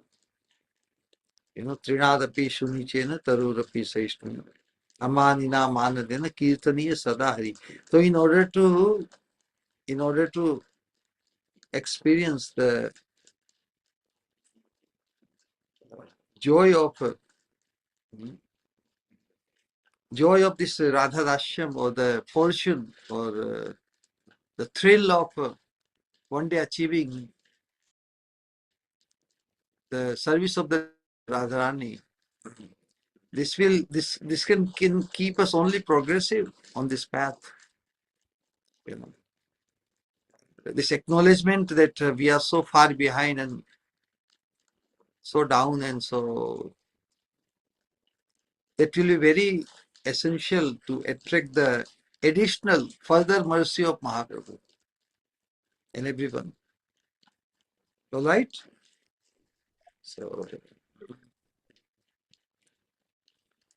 So since you have acknowledged the real thing, you are meant to make real progress. Okay? वहां पे पीछे हट मत करना. Sorry? So this acknowledgement is only meant to make us go forward towards that, and not use it as an excuse that it is not for us. We believe we are the believers of the mercy principle. No? What is the today's subject matter? That the means is blessing. So if we believe in the source of blessing, then nobody gives us right not to inculcate or not to imbibe the blessings, not to benefit from the blessings. There is an obligation. We cannot afford to, oh, even blessings is not for me. Rather, we need blessing more than anyone else. Patita pavan hetu तब अवतार है। मौसम पतित प्रभु ना पाई प्यार। I should be number one in receiving your mercy, because you are Patit Pavan and you won't find anybody more fallen than me. So considering oneself, very insignificant or, like that, this acknowledgement. What was your acknowledgement? What was your acknowledgement? That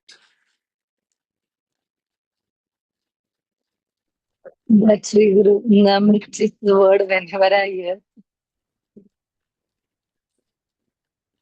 what you said?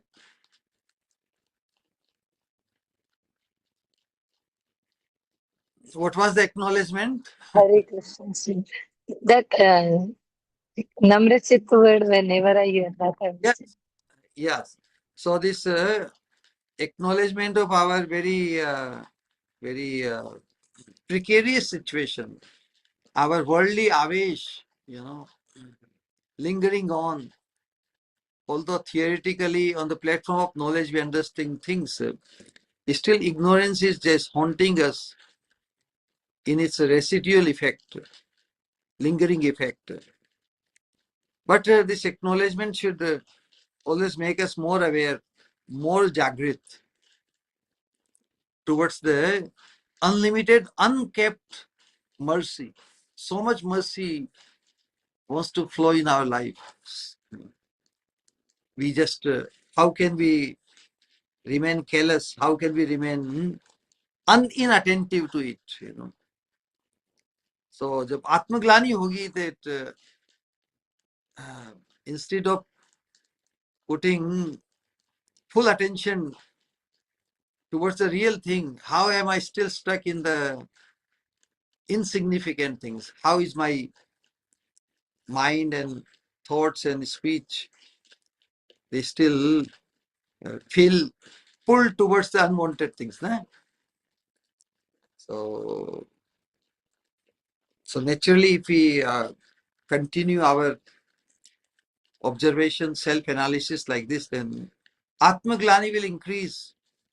And Atma-glani alone will pull us out of the quagmire.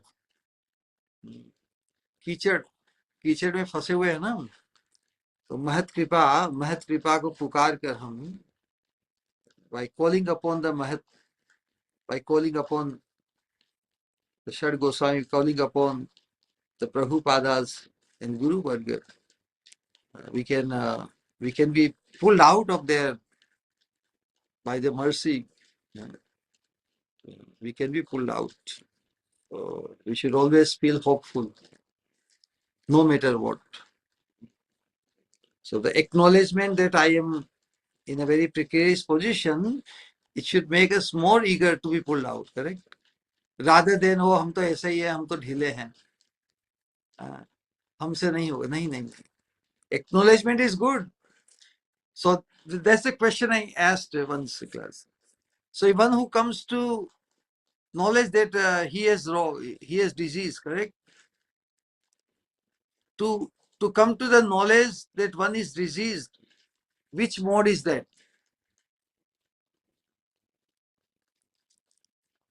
To come to knowledge that I am diseased or I am fallen, this statement, this acknowledgement, it expresses which mode?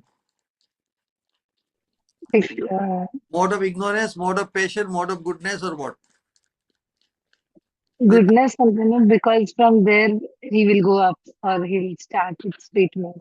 Which mode is this? If somebody says, I am in ignorance, or I am diseased, I have cancer. Anybody? Which mode is expressed here? Passion. A passionate person, does he acknowledge that he is diseased? He doesn't care, He remains oblivious to disease or anything. He is so passionate about his sense gratification. He doesn't care for So to acknowledge that I am diseased, or to acknowledge that I am in ignorance. Anybody? दैन्य भाव गुरुदेव, No, दैन्य भाव. I'm saying that in which mode is this expression? If somebody says that I am in ignorance, this acknowledgement of being in Goodness, Sri Guru. mode is expressed. Goodness, Sri Guru. Yeah, it's in a mode of goodness, because goodness means knowledge. And ignorance is tamogun. So as long as one does not know that one is in a disease condition, is in tamogun. So one who comes out of the tamogun and comes to the platform of knowledge that he is in a disease condition, that is the mode of goodness. But just by acknowledging that one has a disease or one is in disease condition, doesn't make him any better off, than one who is in ignorance that he's in disease condition. You get the point? Mere acknowledgement that one is in a disease condition doesn't make him better off than the person who is in ignorance about his disease condition. That's why mode of goodness itself is not enough. One has to now endeavor to become free from disease condition. That is to attain transcendence. So one who, after acknowledging that he is in a disease condition, if he is not able to find any solution, what good is his knowledge, even the mode of goodness? So we must bring a solution to our disease condition and find out which is a disease-free status. That is attaining the transcendence. And that's why the onus is on us that if we acknowledge that we are in a very precarious condition, then we must do something about it, come out of it by taking shelter of a pure devotee and just seeking his mercy to attain ultimately Sri Radha Darshan. Nitai Gaur Premanandi. Anyone else?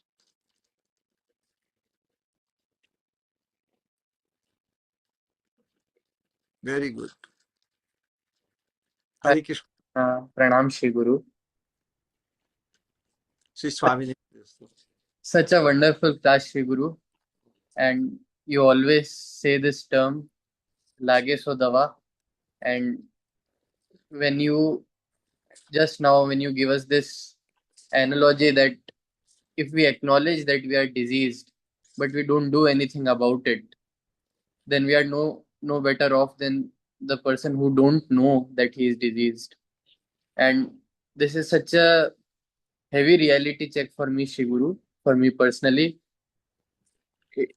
This statement will make me contemplate that what I'm doing and what I should be supposed what am I supposed to be doing. And attending your satsang, Shri Guru, always opens our eyes like this. For this, koti pranam, Shri Guru. One more thing, Shri Guru, which came in our mind today. We always talk about humility, and today also we saw the humility of Haridas Thakur. But when we Shri Guru see the acharyas infinitely glorifying Srila Rupa Goswami, we realize that true humility in their writings, because only someone so humble and so filled with love for someone can appreciate someone, glorify someone so infinitely. So we pray Shri Guru that our heart, somehow or the other, we can fill our heart completely with love for you, and we can glorify you, Shri Guru, infinitely every single day of our life, Shri Guru. Hare Krishna, Shri Guru. Pranam.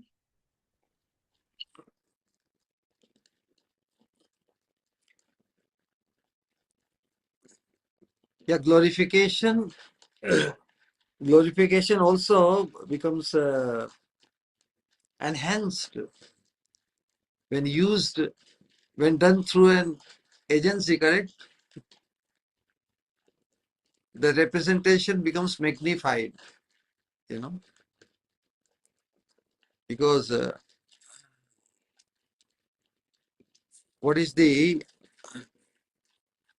so this is revealed by the Lord himself, He says in Bhagavatam to Uddhavji, the Mad Bhakta Pujyabhyadhika. So puja means worship, and one aspect of worship is glorification, correct? So Krishna says that my worship, I consider the worship or the glorification of my devotee as more pleasing to me than my worship or glorification. Correct? So naturally, and that's why how much we can raise our appraisal. This also requires tremendous blessing. Without the blessing of Krishna, one may not be able to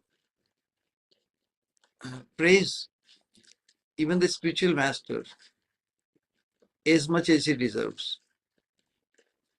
Can we put a limit, or can we say we have done enough glorification, or we have done more glorification?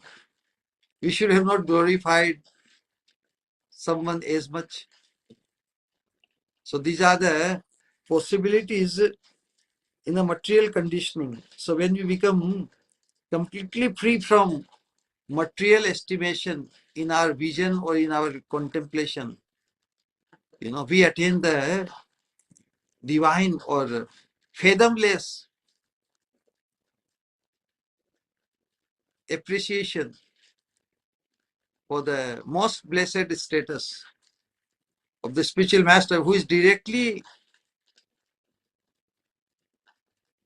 who has come in our life, who is in his manifestation we see the consolidation of everyone. That much appreciation. Whatever we would hanker or aspire to, we can perceive in him the presence of everybody, so that no duality remains. If we see the spiritual master is not sufficient, that means we live in duality. If we have pleased the spiritual master, still we think something else is missing. वो तो हिंदू धर्म हो जाएगा. In Hindu धर्म में somebody may worship one demigod, one devata 50%, one another 20%, 30%. One cannot become exclusive. No? So ours is a path of exclusive dedication. Exclusive means to one, and one is in one is perceived everyone.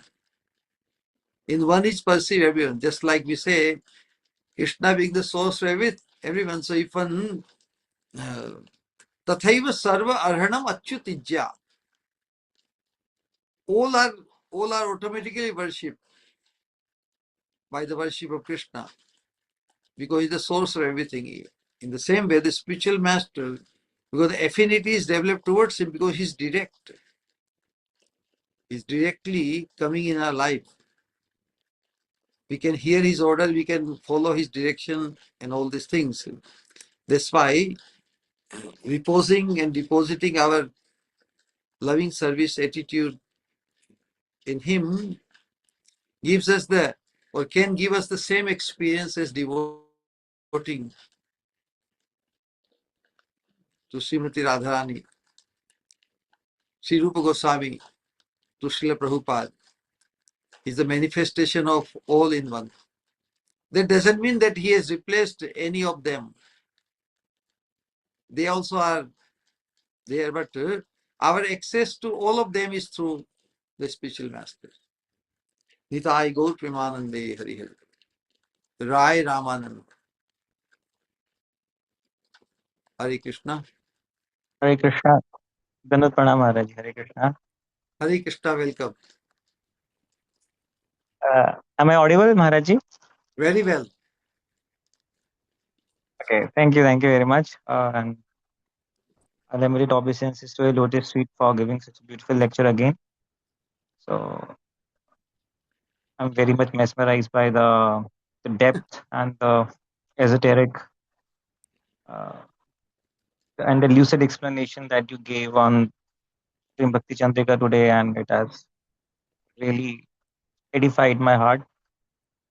I have a question, Maharaj, regarding that you had discussed recently about the ignorance about one's diseased condition, and you had told that if we understand our condition, that we are diseased, that is in the mode of goodness. But if we don't endeavor to transcend the three modes of material nature or to do something to get out of this disease condition, then it is as good as the stage of ignorance. That is definitely true. And regarding this, Maharaj, I had read somewhere in the Vanis of Srila Bhakti Rakshidhar Gosai Maharaj, he was telling that the humility is not enough. Actually, one has to change himself. That is the real humility. Beautiful. And he was telling in the next sentence that uh, without getting humiliated, one cannot become truly humble. Humility and humiliation. So he was telling that the Krishna will make and break you, and the Krishna will do it through the Guru. So I was thinking like that a person like me who had never associated in the the chastisement environment of the Guru. So that sentence really affected my heart, that those who didn't get humiliated, they will never be able to become humble, and they will never be able to get improved. So what is the solution for the sadhakas like us, that who don't have a active filter of such a sadhu, those who are not making us breaking us, so that we are not actually able to change, because individually we see we live our independent life. So Shri Guru or the Guru Tattva, we don't have that perception that Guru is with us right now, because we can't able to see the Akhand Guru Tattva. Yes, But very nice. how we can able to have this situation that, oh yes, Shri Guru is with me, Guru Tattva is with me always. Whatever I'm doing wrong, he is chastising me, he's stopping me. Yes, So because that is my question, that the point of improvement, how it will come. very, very nice question. Very practical question. So, Sri Guru Tattva is unlimited. It's all pervading also. He can manifest through anyone. He can manifest through a dog also. What to speak about a sadhu? You know, yeah, because but we have to carry our absolute faith in Sri Guru, who came in our life personally, and he revisits us as and when we require, as much as we require. If we require bigger humiliation or greater transformation, then he will appear through the faith in someone who is in whom he is represented. So we should not doubt the Sri Guru manifesting in many persons as and when we need, and not to suppress or not to feel that personally we did not get chastised or uh, checked or by our own Sri Guru. He can come and manifest, and we will honor the chastisement or the direction by someone. He can act like that, and that's why those who understand this akhanda nature of Guru Tattva, they will feel their Guru manifest in someone also.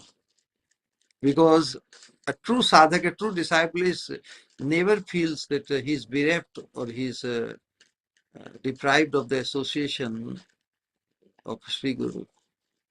His protection, his direction,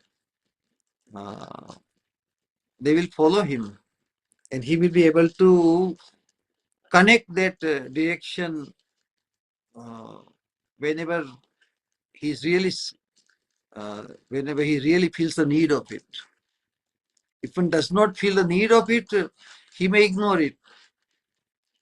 But Sri Guru is always ready to provide us the protection in the direction and the inspiration and everything. So, yeah, the point which you brought, that humility itself, that's why we covered in Sistastakam, that like the third sloka of Sistastakam is the medicine, Trinadapi Sunichena, you know. But fourth sloka is the precaution.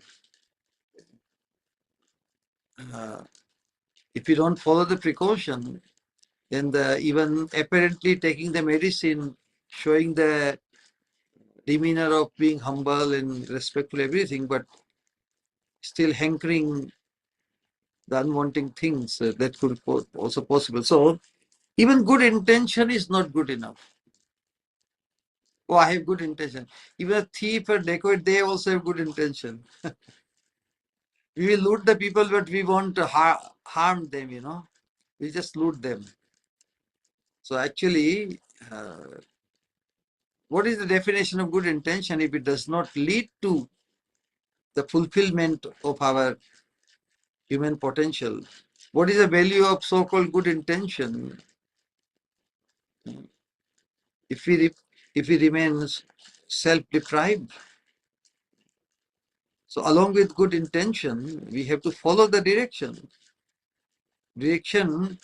of those who are perceived as most blessed.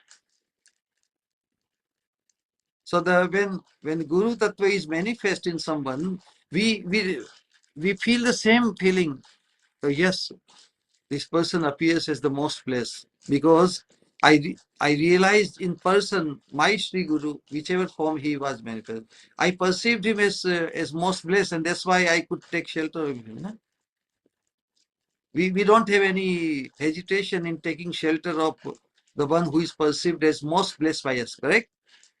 So in the same way, in the personal non-manifestation of our Sri Guru who came in a particular form and body, you know, if that most blessedness is perceived in another person, then we should see the presence of our own Sri Guru.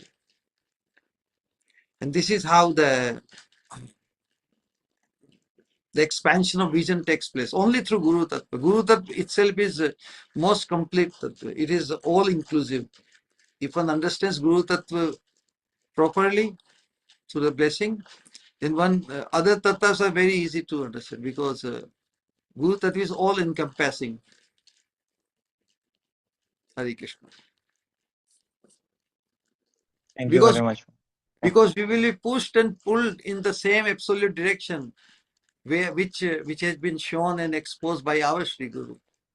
So if somebody is pushing us, taking us, pulling us in the same direction, how can he be any different or disconnected from him?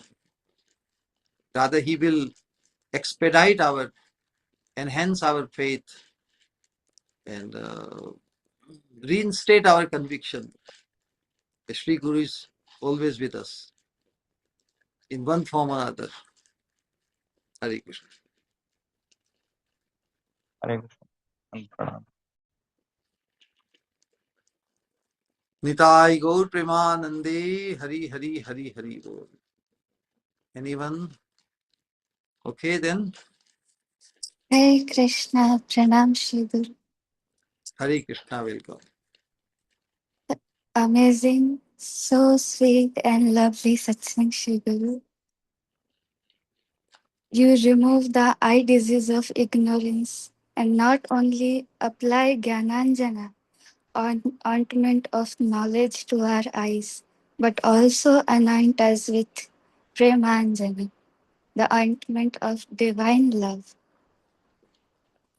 Yesterday, a wonderful scientific phenomenon you explained in last class. Even though I am a science student, I could not understand it on my own. You are the true source of that science. By your mercy, you explained it so simply and beautifully. Srila Narottam Das Thakur gives a very beautiful example in Prema Bhakti Chandrika. When mercury and sulfur are simply placed together, nothing really changes. They remain separate. But when they are properly and repeatedly processed, they transform into a new, stable substance, mercury sulfide, an all chemical product. This change is deep and irreversible. The change that transform. The main ingredients also transform. Yes. In this, एक in the minute same fruits ले रहा हूँ एक minute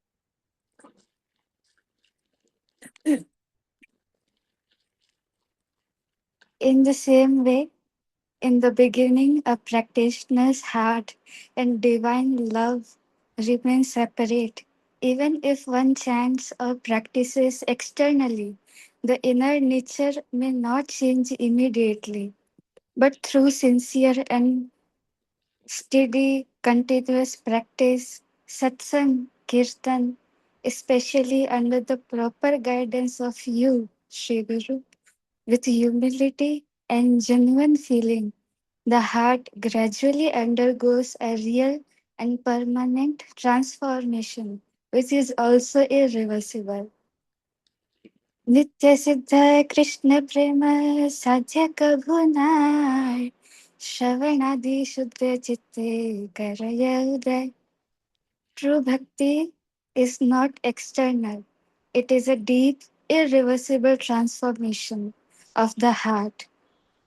You are so mercifully helping us realize whatever you wish to reveal to us. You are extremely rare.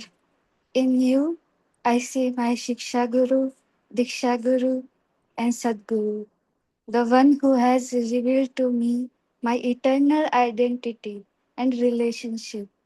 For me, you are the most blessed Shri Guru. There is none like you in the entire universe. Your sweetness is unlimited.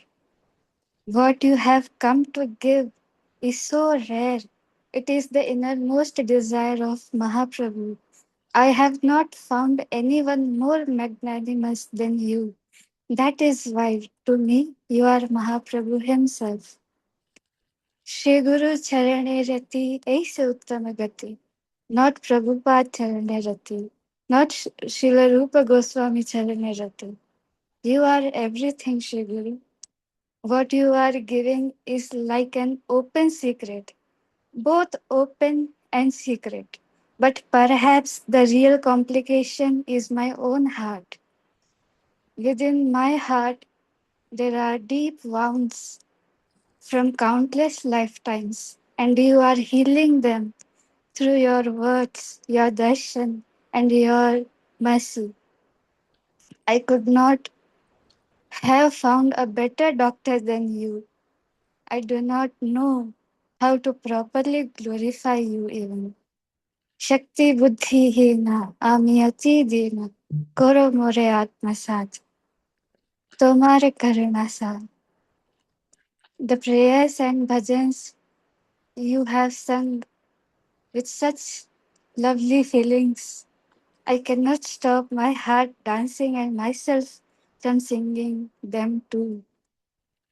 How can I thank you, Sri Guru, for revealing these expressions of divine love to me? Still, for every single mercy, I offer you millions and millions of thanks. Hare Krishna, Pranam Shri Guru.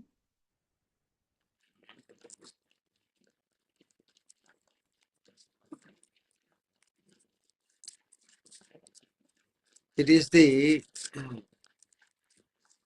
such a wonderful manifestation of Mahaprabhu's magnanimity or munificence that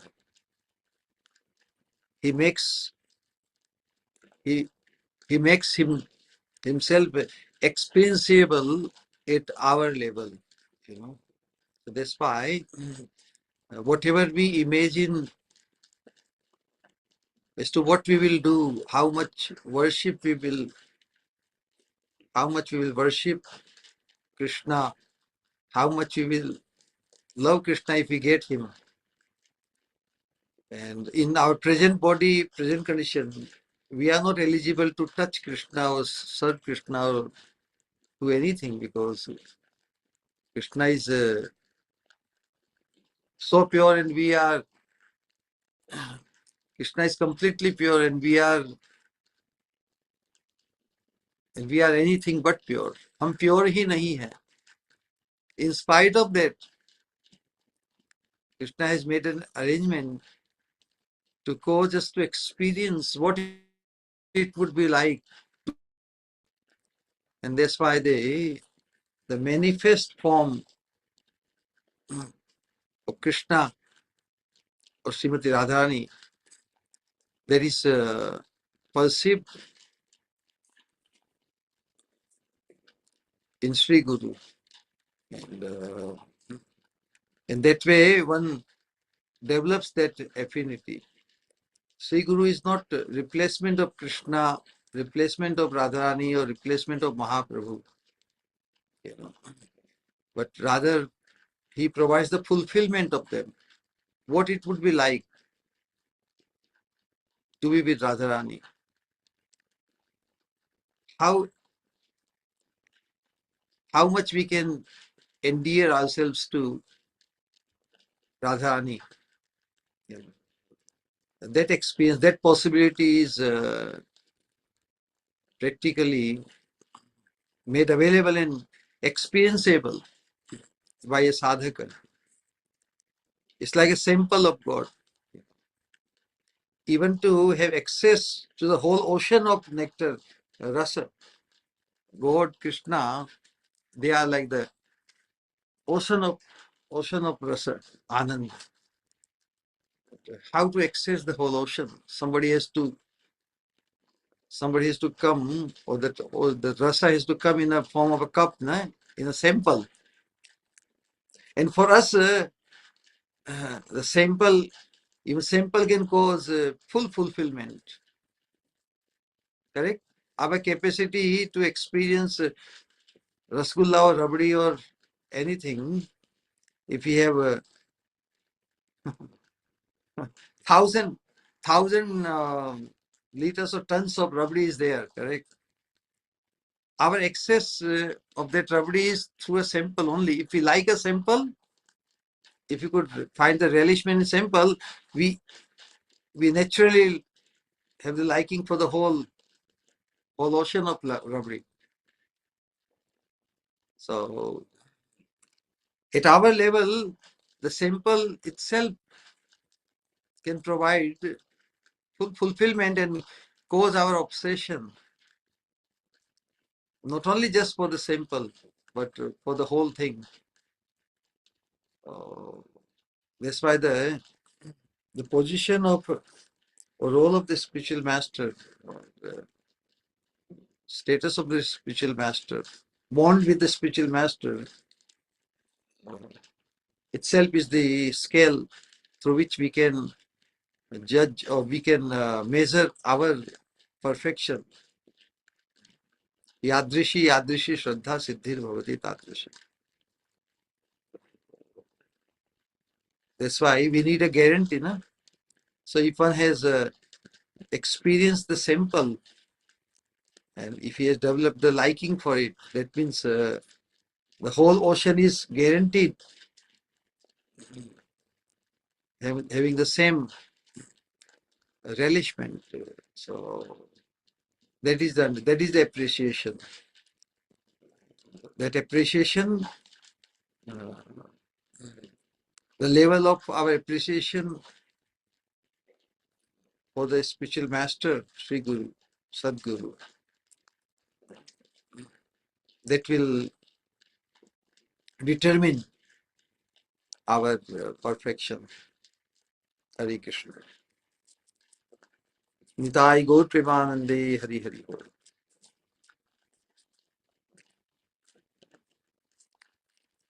All right then. Kirtaniya Sadahari. Krishna. With all the love in our heart, we will chant Hare Krishna Mahamantra minimum 3 times for honor and love for our dear Shri Guru.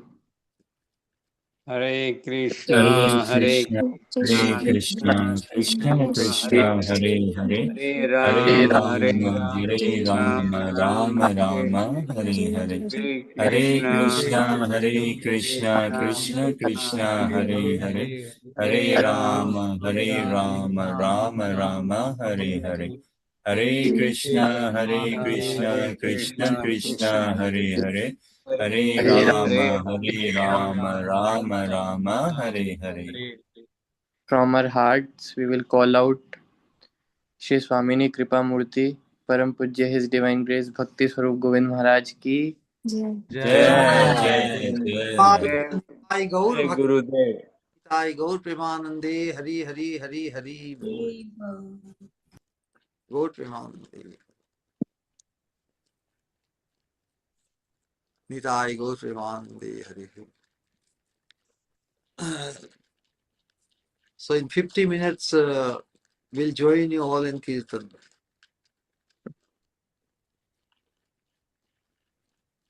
Hare Krishna. Hare Krishna Shri Guru, Pranam. Shri Swami Nimati Astu. Nitai Gaur Premanande Hari. Hare Krishna Shri Guru. Hare Krishna, Dandvat Pranam, Gurudev. Hare Krishna. Shri Swami Nimati Astu. Hare Nitai. Krishna. Pranam Shri Guru. Hare Welcome. Krishna, Pranam Shri Guru. Hare Krishna. Welcome Shri Swami Nimati Astu.